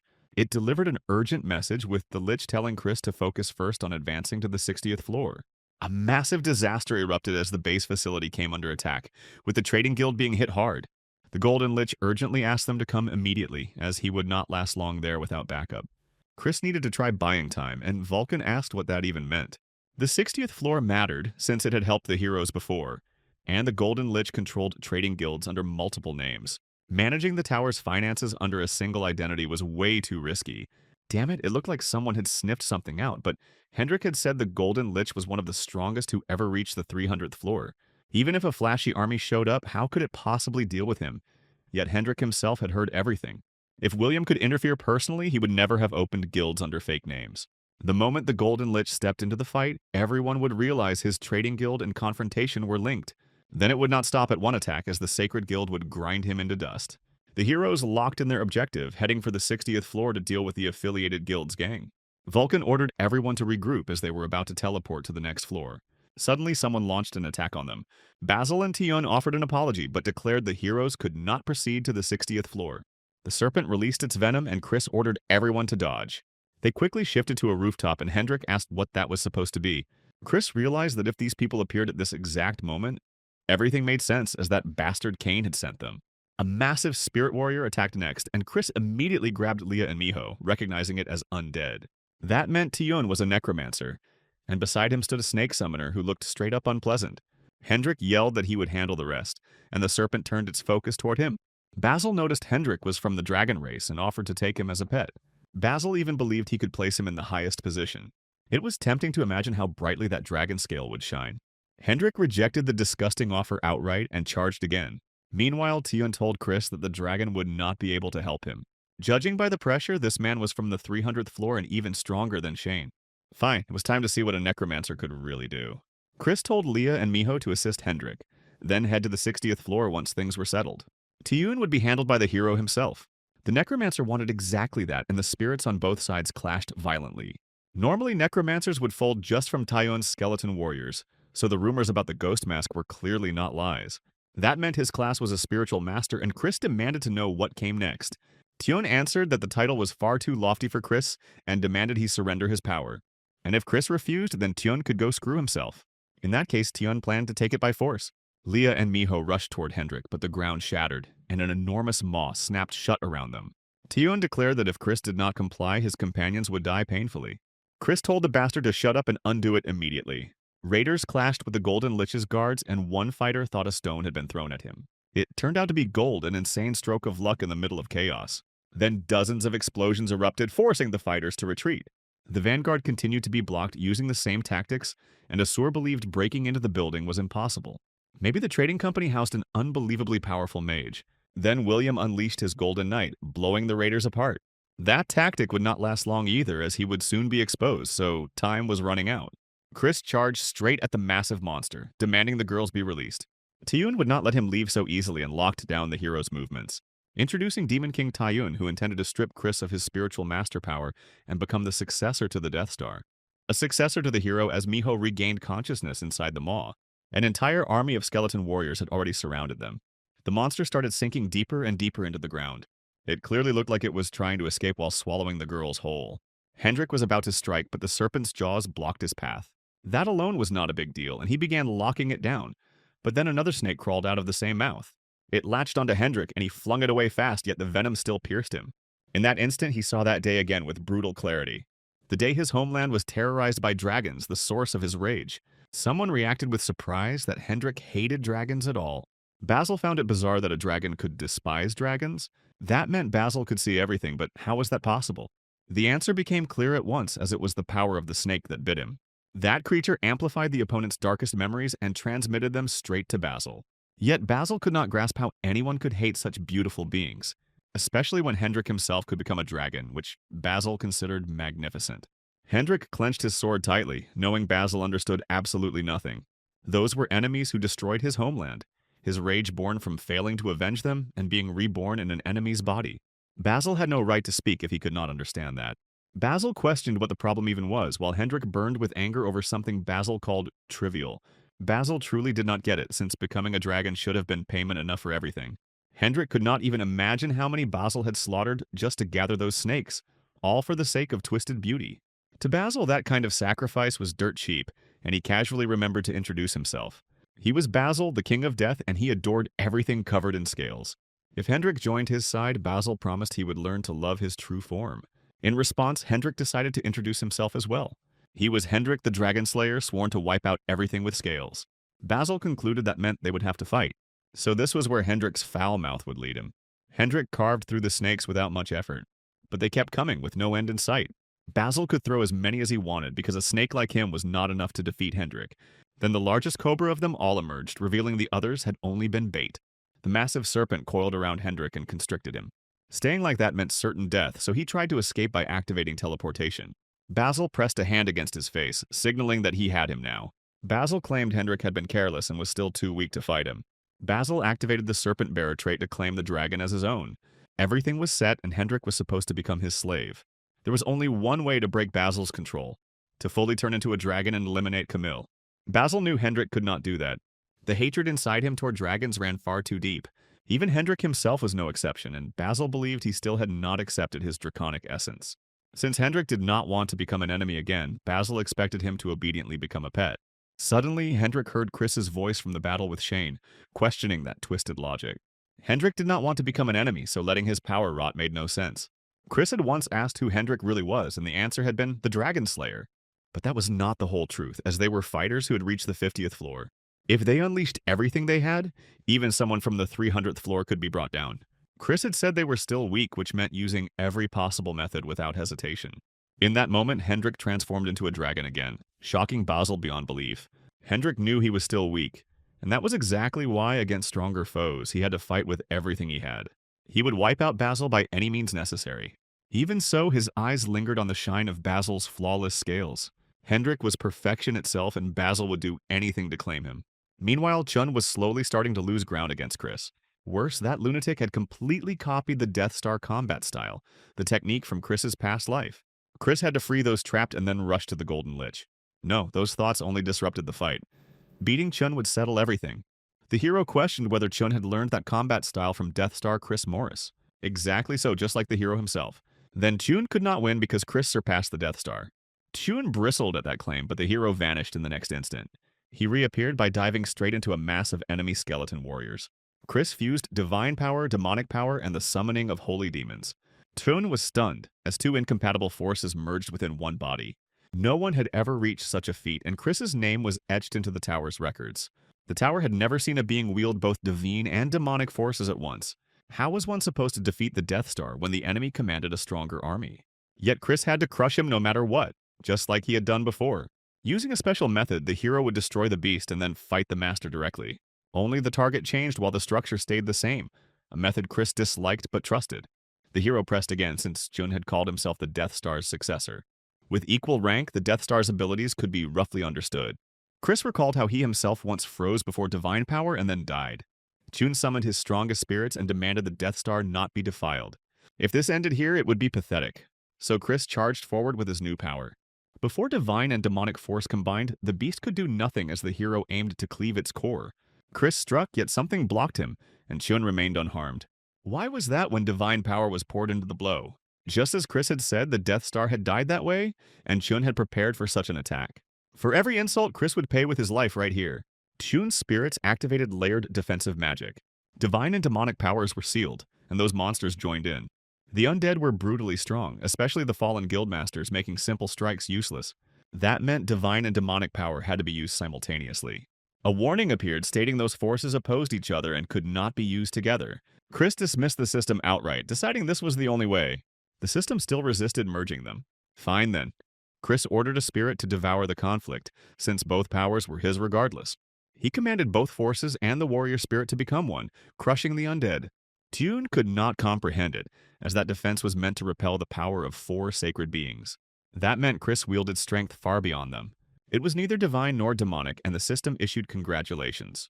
Chris unlocked a unique skill called Unified Origin, fusing divine and demonic power into explosive force. That suited him just fine, while Jun ordered the spirits of Jose and Benvolio to shield him. It no longer mattered, as Chris lunged straight at Jun, unleashing an unavoidable blast. Once subdued, Chris pressed his blade to Chun's throat. The hero wanted to know why Jun obsessed over the Death Star. As he claimed, it was because the Death Star suited the tower's master, and Jun had once been a helpless boy. Chris reminded him that the Death Star betrayed humanity and died, questioning that blind devotion. Jun raged that the Death Star had been trapped by the scum of the Stellar Nine. The hero was completely shaken, wondering how that guy even knew this. It was the truth about his death. Had Chun really decided to expose it? He could not believe the phantom mask acted like it did not matter. In his hands was a spiritual master tied to the Stellar Nine, and yet there was no curiosity about that death. He had been the greatest necromancer, and the Stellar Nine, including the Pelona siblings, killed him in a lethal clash. Chun raged that it had all been a trap, and that Chris Morris was innocent. The hero lied, claiming ignorance, saying the Death Star could have played the fool hungry for power, and now it made sense. There were still those in the tower who believed in and remembered the hero, and Chun insisted the Phantom Mask had no right to mock Chris. He acknowledged the Phantom Mask's talent, but never as the successor of the Dead Star. Chris Morris was more than a benefactor to Chun, holding power far brighter than the Stellar Nine. Chun took boundless pride in him. He intended to defeat the Phantom Mask and fully inherit the name of the Death Star. So this was what it felt like when a successor appeared, and it was perfect. That guy had to be claimed. The hero urged Chun to show what he was capable of. The King of Death saw that the Phantom Mask was not fully formed yet, but already walking the path of a spiritual master. He was nearing Chun's level, and someone who dared insult the Death Star would never be allowed to take that class. Chun summoned hundreds of night wraiths. Vulcan burst out instantly, blocking them with soul lasers, since these were not warrior spirits but second-rate ghosts. Even so, they strongly resembled the warriors Vulcan had created in the very beginning. Had Chun really reached such a level on his own? He would not stop until he avenged the insult to the Death Star's name, being obsessed with skills and mastery. If Chris had not reincarnated, Chun might truly have become the next Death Star. Then the hero answered properly, leaving the ghosts to Vulcan. He lunged at Chun and commanded a skeleton warrior to rise. Chris waited for the moment of distraction, but when he struck, Chun still managed to block it. A violent explosion erupted right in front of the hero. These unfinished ghost warriors exploited their flaw by detonating themselves. Chris needed a way to counter Chun, as the guy declared this his final step forward. He unleashed the Death Star technique known as Spirit Descent. A tidal wave of spiritual force surged, feeling like Chun's power could swallow the entire world, hero included. For a moment it seemed like the end, as that technique was considered unbeatable. But then came a massive shock, showing Chun was not perfect after all. How had the Phantom Mask resisted the Death Star's technique? And why had it failed to break through him? Chris remarked it was not bad at all, like staring at his former self. As a reward, the hero unleashed the true version of Spirit Descent. As souls devoured the King of Death's body, Chris exhaled in relief, realizing where the Death Star truly was. Chris pierced Jun's body with his blade and greeted him. In a weak voice, Jun said it had been an honor to meet the Death Star. Their paths would cross again soon enough. Moments later, Chris greeted Chun as a warrior spirit. He dropped to one knee and apologized for his disrespect. Chun had failed to recognize the Death Star and had been unfaithful to his allies. Suddenly, the massive beast Chun had created burst from the ground again. With its master gone, it went berserk, and the hero prepared to deal with it. Chris stopped short after seeing 2 pairs of eyes as Leah and Miho leapt out of the beast's maw in joy. A wide smile spread across the hero's face, relieved the girls were alive. Leah explained that Miho had charmed the beast, letting them escape unharmed. Leah had covered her while the fox focused her power, leaving Chun utterly confused. One had pierced his strongest spell and charmed the undead, while the other wiped out every skeleton inside. Suddenly, Hendrik's blazing breath lit up from behind. So it turned out he was finished too. Basil lay on the ground, barely conscious, his body wrecked. Chun could not believe a dragon had handled things that easily. Hendrik returned to human form, making it clear to the King of Death that the victory was his, and that it had been anything but easy. He pressed his sword to Basil's face, signaling that the end had arrived. There was nothing left in him now except a few pathetic worms squirming nearby. Basil spoke to his snake, Shilla, admitting this really was the end and offering an apology. Everyone froze when he suddenly devoured his own snake. Hendrik reacted instantly, knowing that trick would not save Basil. The man savored it, claiming Sheila tasted perfect, and that now they would be together forever. Basil laughed and urged her to help him finish off the dragon together. How twisted it was, considering he claimed to love snakes and even took pride in them.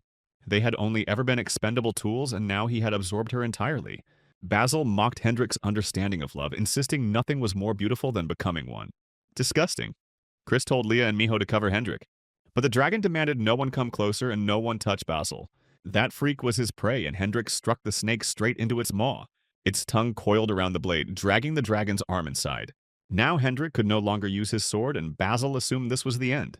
Hendrik transformed into a true beast, terrifying Basil as claws tore across his face.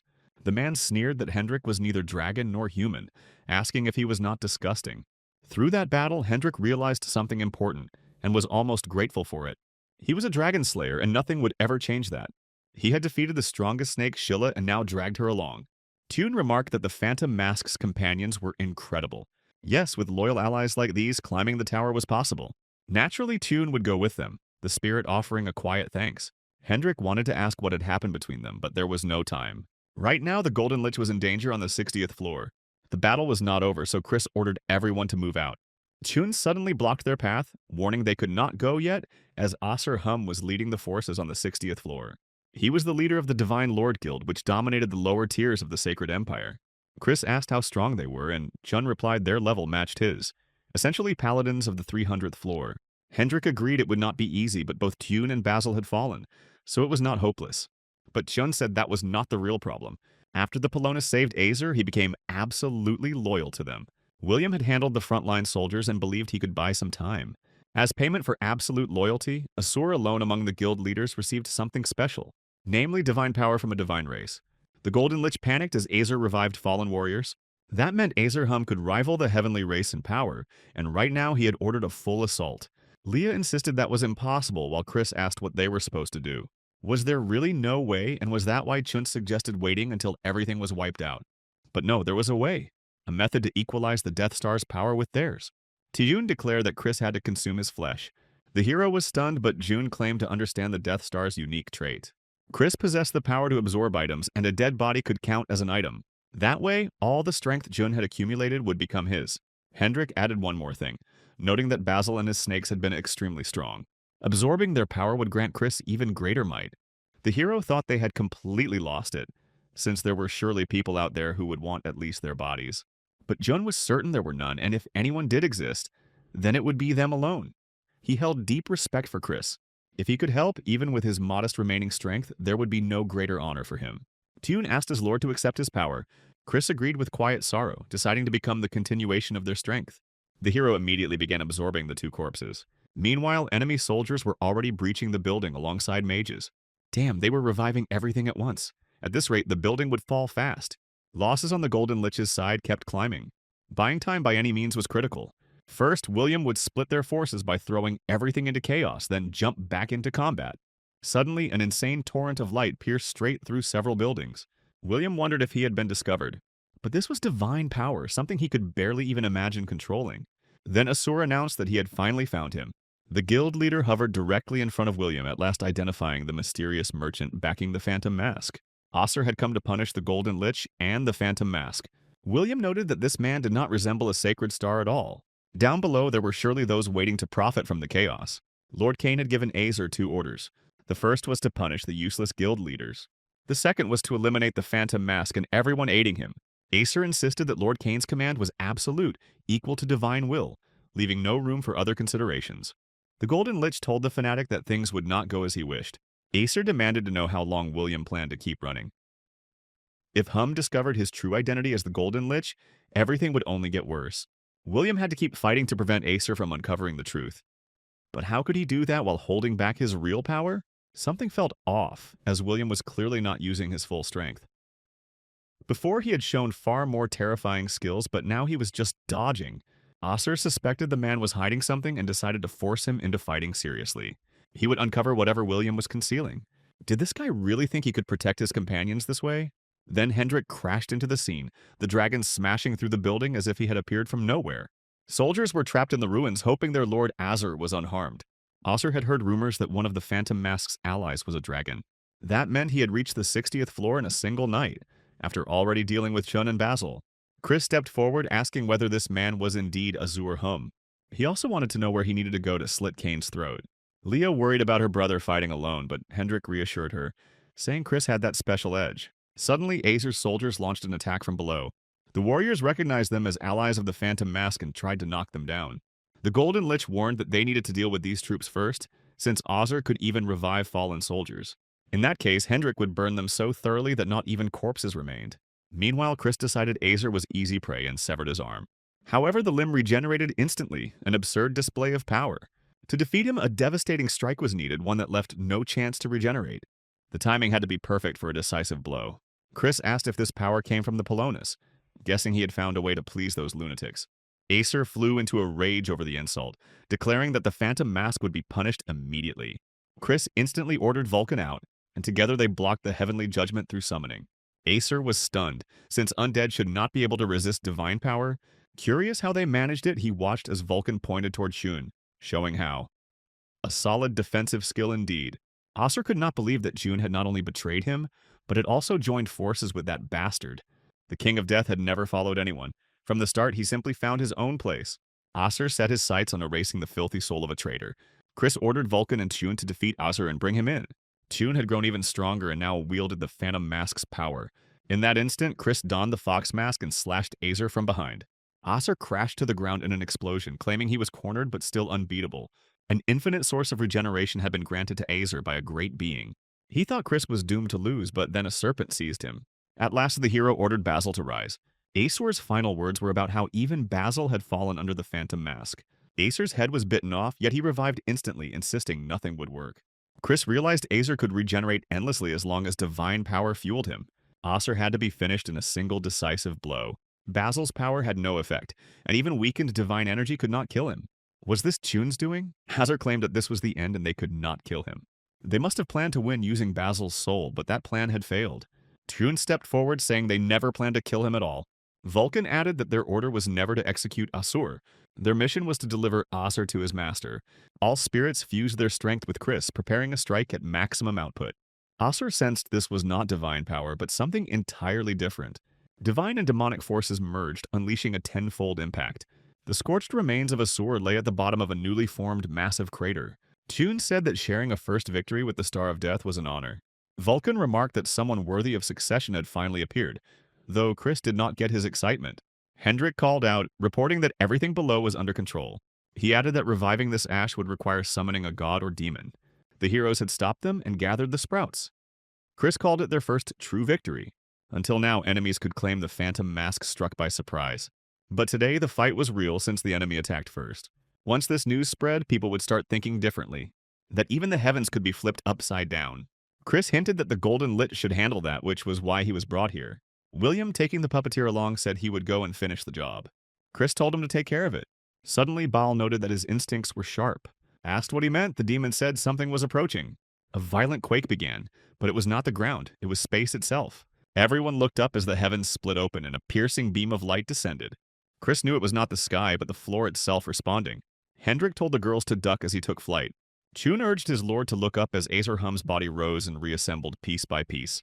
This was clearly divine power, and Chris felt what he had that day.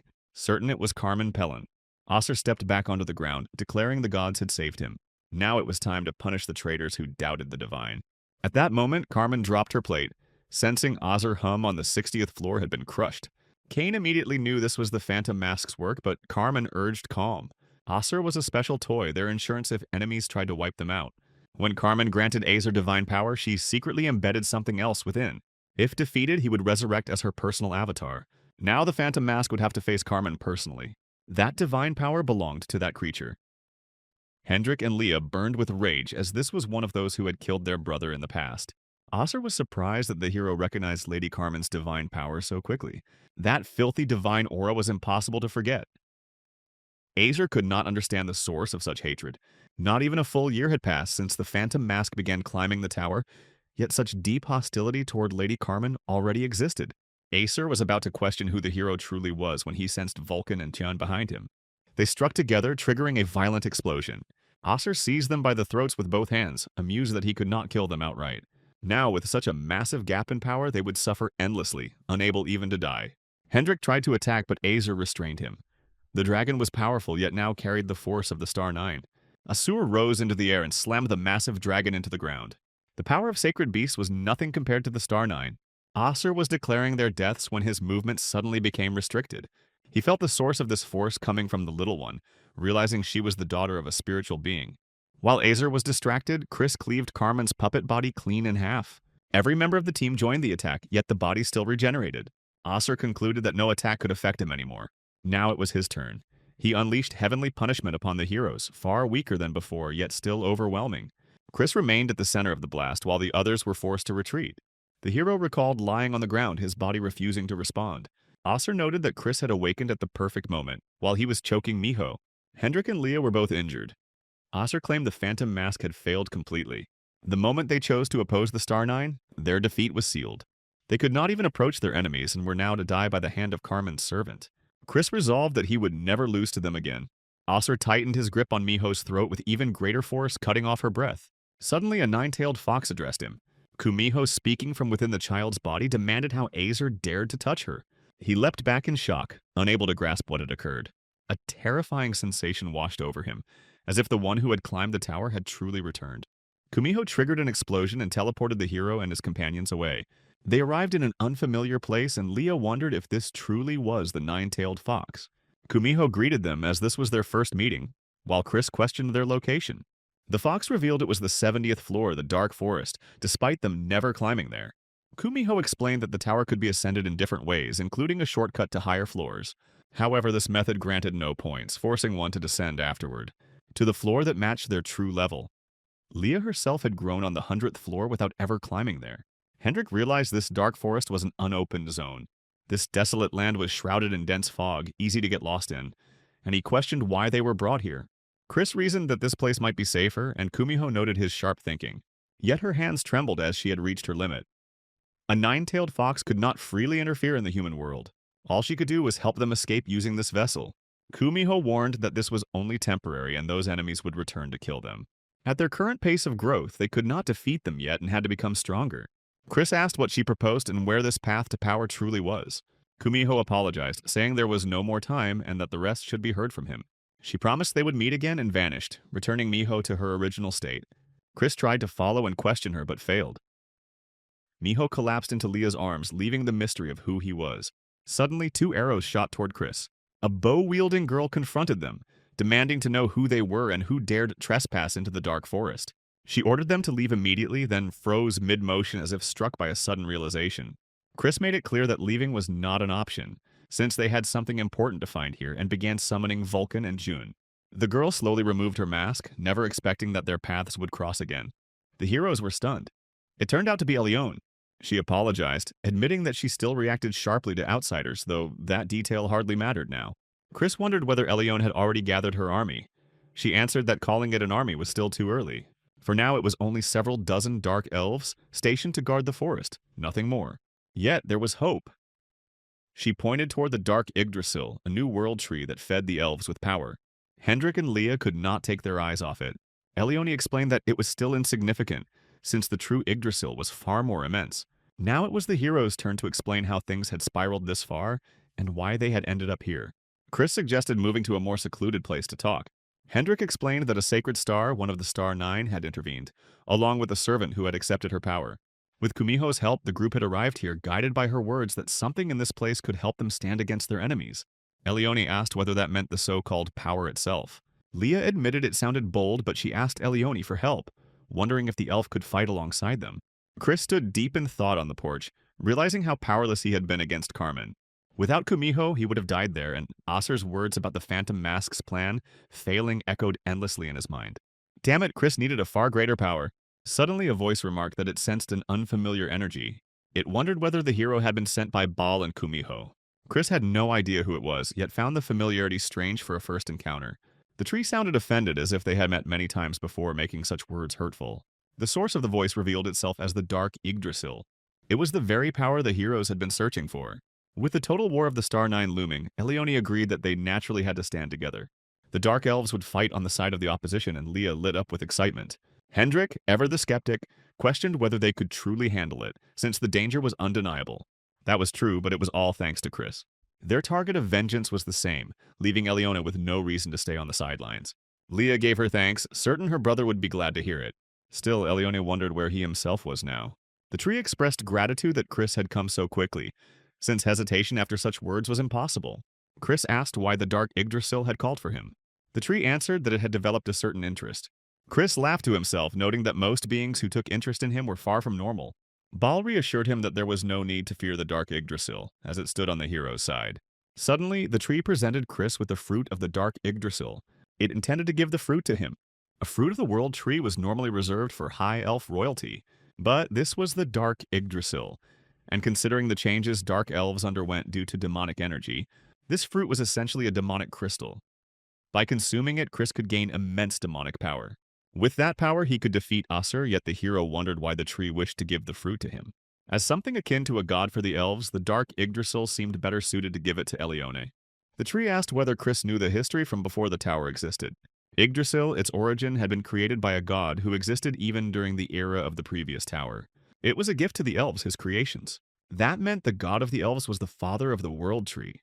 This god loved and cared deeply for the elves. They were beautiful beings who commanded spirits and possessed long lifespans, unmatched by any other race. The dark Yggdrasil asked what the weakest point of perfect beings was. Chris figured it had to be pride. Exactly that. The elves were blinded by their own beauty and lived apart from other races. That kind of life suited them just fine. Because of that, they never climbed the tower with the same hunger as others. As a result, for thousands of years, not a single elf managed to ascend the tower. Chris was stunned. The tree asked why gods even needed creations that climbed the tower. The hero reasoned it was to become new gods, with those creations serving as their power, like Baal. Then came the question about workers who took payment but failed the task. What would Chris do with them? Obviously, he would throw them out and replace them with obedient ones. And that was when it clicked. The Dark Yggdrasil explained that their creator had placed great hopes on it, and the Dark Elves, especially Elione. But now the elves had grown corrupt, allying with other races and threatening the tower's order.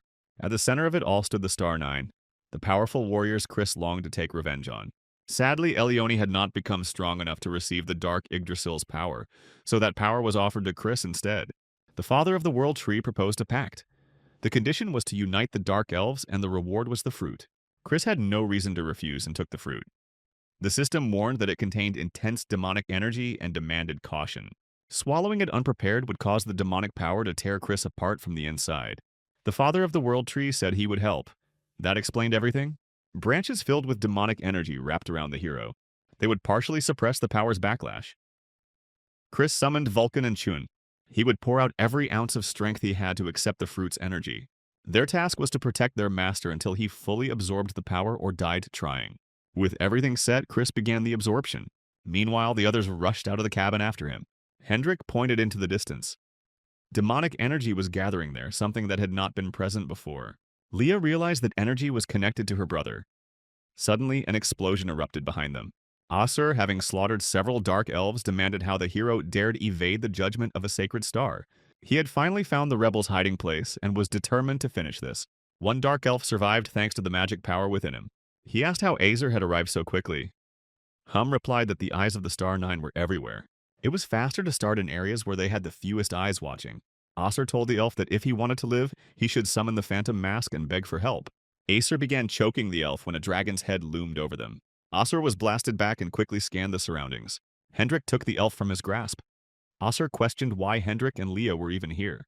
It was almost laughable. They should have brought the Phantom Mask, or at least that relic. Since the previous incident, Miho still had not regained consciousness. It was likely the after effect of Kumiho's power. She could not help them any further. Hendrik was not certain, but the demonic energy above the World Tree was probably Chris's doing. It looked like he had absorbed something insane once again. That left Hendrik with one option. He had to buy time until Chris returned. He tossed the elf to Leah, told her to take him, and ordered her to get out. She did not want to leave, believing they should stay together until her brother came back. Hendrik shouted that her strength would not be enough and yelled again for her to run. It seemed the Phantom Mask was plotting something once more. If Azer killed them and Chris did not appear, no one would stop him. Asur advanced. Leah grabbed the elf under her arm and ran. Asur did not like that and aimed for her, but suddenly someone shot his hand. Elione swooped in, demanding how he dared lay hands on her people. The Star Nine had declared war on the Dark Elves. The arrows carried demonic energy, different from the kind used by the Phantom Mask. She interfered with Azor's recovery. Demonic and divine forces were opposites, and constant hits could destabilize him. In that case, he chose to deal with Elione first. Asur moved insanely fast beyond her reaction speed. Hendrik stepped in and blocked Azer's arm with his sword. Right here, Hendrik decided he would stop Azer himself. Hendrik unleashed the power of the dragon race, releasing dragon breath. Asur's hand chased Elione, and the dragon urged her to escape immediately. In the next instant, Azer's hand grabbed her face and slammed her into the ground. He was a representative of those beings and had already warned that Elione would die first. At that moment, her fate was sealed. She had defied the will of the gods. Asur suddenly sensed an overwhelming surge of energy. So this was where the phantom mask had been hiding. Hendrik rushed Azer to stop him from striking Chris and challenged him directly. If Asur tried to interfere with the guild head, Hendrik would have to take his life first. Asur was almost moved by such loyalty and allowed Hendrik to try stopping him. He blocked the heavenly punishment strike. The dragon was not as weak as expected. With a bit more growth, Hendrik could have become a real threat.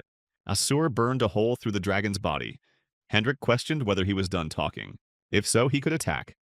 Hendrik was still standing, driven by fierce pride. Asur guessed Hendrik endured only thanks to dragon blood flowing within him. Wasting so much power on this enemy became the root of Asur's setback. Hendrik warned him to watch himself, or there would be no escape later. The spirit of the Dragon Slayer's sword unleashed countless strikes on Asur. Impossible. Leah's attack speed surpassed Acer's regeneration. This was the goblin's legacy. The spirit once told Leah she could only buy time. She could briefly surpass him, but it would not last. His regeneration was too much. Without someone supplying divine power from above, victory was impossible, even if the masked one returned. Leah knew this. The spirit urged her to flee now. She was the last of her kind. Dying before revenge would mean everything was wasted. Leah recalled how Chris saved her from the kobolds and how others always protected her. She had received help countless times and never repaid it. She trusted her brother to find a way. Believing in him, she chose to buy as much time as possible. Hendrik struggled to gather strength, forced to watch for now. Leah was incredible, yet blood streamed from her eyes. She was at her limit. The goblin girl fought to gain a few more moments, guarding the place until her brother returned. The instant Leah slowed, Asur grabbed her arm. He hurled her away, smashing her into the ground. Cain and Carmen had been right. If these kids kept growing, they would only hinder the Star Nine. Asur gathered power for a massive heavenly punishment to erase everyone at once. Leah no longer had the strength to even move. Hendrik, clutching his side, shouted for her to run. She cried, apologizing to Chris. Suddenly, everything fell silent and the sky turned dark again. Asur was confused. The blinding light of heavenly punishment had vanished. While he hesitated, a crushing blow slammed into his face. He wondered what just happened. That was exactly what happened. Chris praised Leah and Hendrik for holding out so well. Sadly, the monster was too tough. Chris ordered the others to retreat to safety. Tune was surprised they would not fight with Vulcan. Chris had Tom, a new powerful spirit. Tom devoured all the light of heavenly punishment, leaving Azer sickened by the drained power. Chris was infuriating. He let Tom prove it personally as the spirit tore off Azer's arm. Carmen could not understand what was happening. The divine power had suddenly dropped sharply. Did Azer really absorb her power? And where did that insane amount of magical energy even come from? Asur claimed nothing would work. Even if Chris was torn apart, he would still survive. Tom kept biting off pieces of Acer, one chunk at a time. The hero knew the beast would revive again. Each time, Carmen would feed him divine power. This creature was forged from Chris's soul and raw magic. Tom resembled him, sharing that endless hunger. The hero grabbed Asur by the neck. In other words, the creature could devour him forever until Carmen herself descended. Asur screamed, begging her to stop sending power. It was already too late. Chris ordered Tom to devour him completely. Carmen began dissolving into the air, utterly shocked and confused. The floor split apart again as a beam of light pierced through. Carmen crashed to the ground, screaming in confusion. After 10 years, they finally met again. She felt even more vile than before. Carmen instantly recognized the phantom mask. Retribution time had come. 10 years ago, traitors caught Chris off guard. Even then, surrender was never an option. The hero summoned his ultimate weapon, the bone golem. Divine power shattered it instantly. Resistance seemed pointless. Chris forced out his last strength to revive the golem, knowing it might be the end. Carmen ended him in the name of the Star Nine. Countless blades sliced his body apart in an instant. Now, at last, the moment of revenge had arrived. Carmen realized this was the dark forest on the 70th floor. How was she dragged here? She was right. It should have been impossible. While absorbing the dark Yggdrasil fruit, Chris focused only on killing her. Even surpassing Asur offered no guarantee of victory. As long as Carmen supplied power, Azer would revive endlessly. She was untouchable. Chris needed to sever the bond between master and follower. Then he remembered similar beings on his side. Power transfer beyond the tower was rare. The most common method was through a follower. If Miho used that path, it became her hidden trump card. Carmen realized Chris used Azure to force a summoning and draw her out. Unlike others, Carmen existed inside the tower and was now here in person. A trick exploiting her greed would lead to her downfall. Carmen laughed loudly, confident he could never beat her. She mocked his weakness, barely reaching mid-tower. She prepared to show the power of upper-floor beings. Suddenly, she felt her strength vanish. Chris punched her face and sent her flying. She forgot this was the 70th floor. Her head hit hard. Hundreds of floors of punishment weighed on her. Using power here was stupidity. Confusion struck her. That gaze felt familiar yet impossible. Then she remembered the Death Star, Chris Morris, the one she betrayed. Rage exploded as she attacked, unable to stand his stare. Tom swallowed her entire attack. Chris stepped in and activated the Rite of Annihilation. Demonic power tore destruction into Carmen's body. That was impossible unless he wielded sacred power. Carmen's limbs crumbled like dust. She collapsed, screaming in fury over her ruined body. Madness filled her eyes as she swore to tear him apart. Light stopped her, the very power she once gave Chris. He returned it as heavenly punishment. Chris stared into the crater, 10 years of vengeance fulfilled. The others rushed to help the wounded, hearing the enemy was driven off. Leah could not stop admiring her brother for summoning the Star Nine. Elione noted Carmen was weakened by punishment, making victory possible. Hendrik knew facing someone beyond the 600th floor was still brutal. Chris could not deal fatal damage yet. Carmen struck again in fury. He dodged calmly, refusing to let her escape so easily. Carmen demanded respect, claiming supreme power among the Star Nine. She smashed the ground, splitting it apart like an idiot. The shockwave hit the elves, sending civilians fleeing. Elione ordered everyone onto Dark Yggdrasil's branches. The tree was unharmed. Hendrik hoped Chris knew the attack would not last forever. Carmen kept forcing power despite punishment. She clashed directly with Chris, their energies colliding. She boasted that a little more effort would crush him instantly. Chris summoned Camille, Basil's massive serpent. He could say the same. Carmen was weaker than 10 years ago. Maybe crawling at the feet of sacred beings dulled her edge. Enraged, she burst free, burning the serpent away. The explosion consumed the dark forest, turning Earth into molten lava. Even Holy Recovery could not ignore the tower's punishment forever. The more power she used, the harsher the penalties became. She endured it, focused only on killing the Phantom Mask. She justified their actions as smart shortcuts to power. Unlike that fool Chris Morris, a flaming hand nearly struck him. He sliced it apart. Carmen was rushing, acting out of character. Then she stopped attacking. Something felt wrong. Carmen lunged suddenly and grabbed his face. She ripped off the mask to see his face and froze in shock. The truth hit her. The Phantom Mask was truly Chris Morris.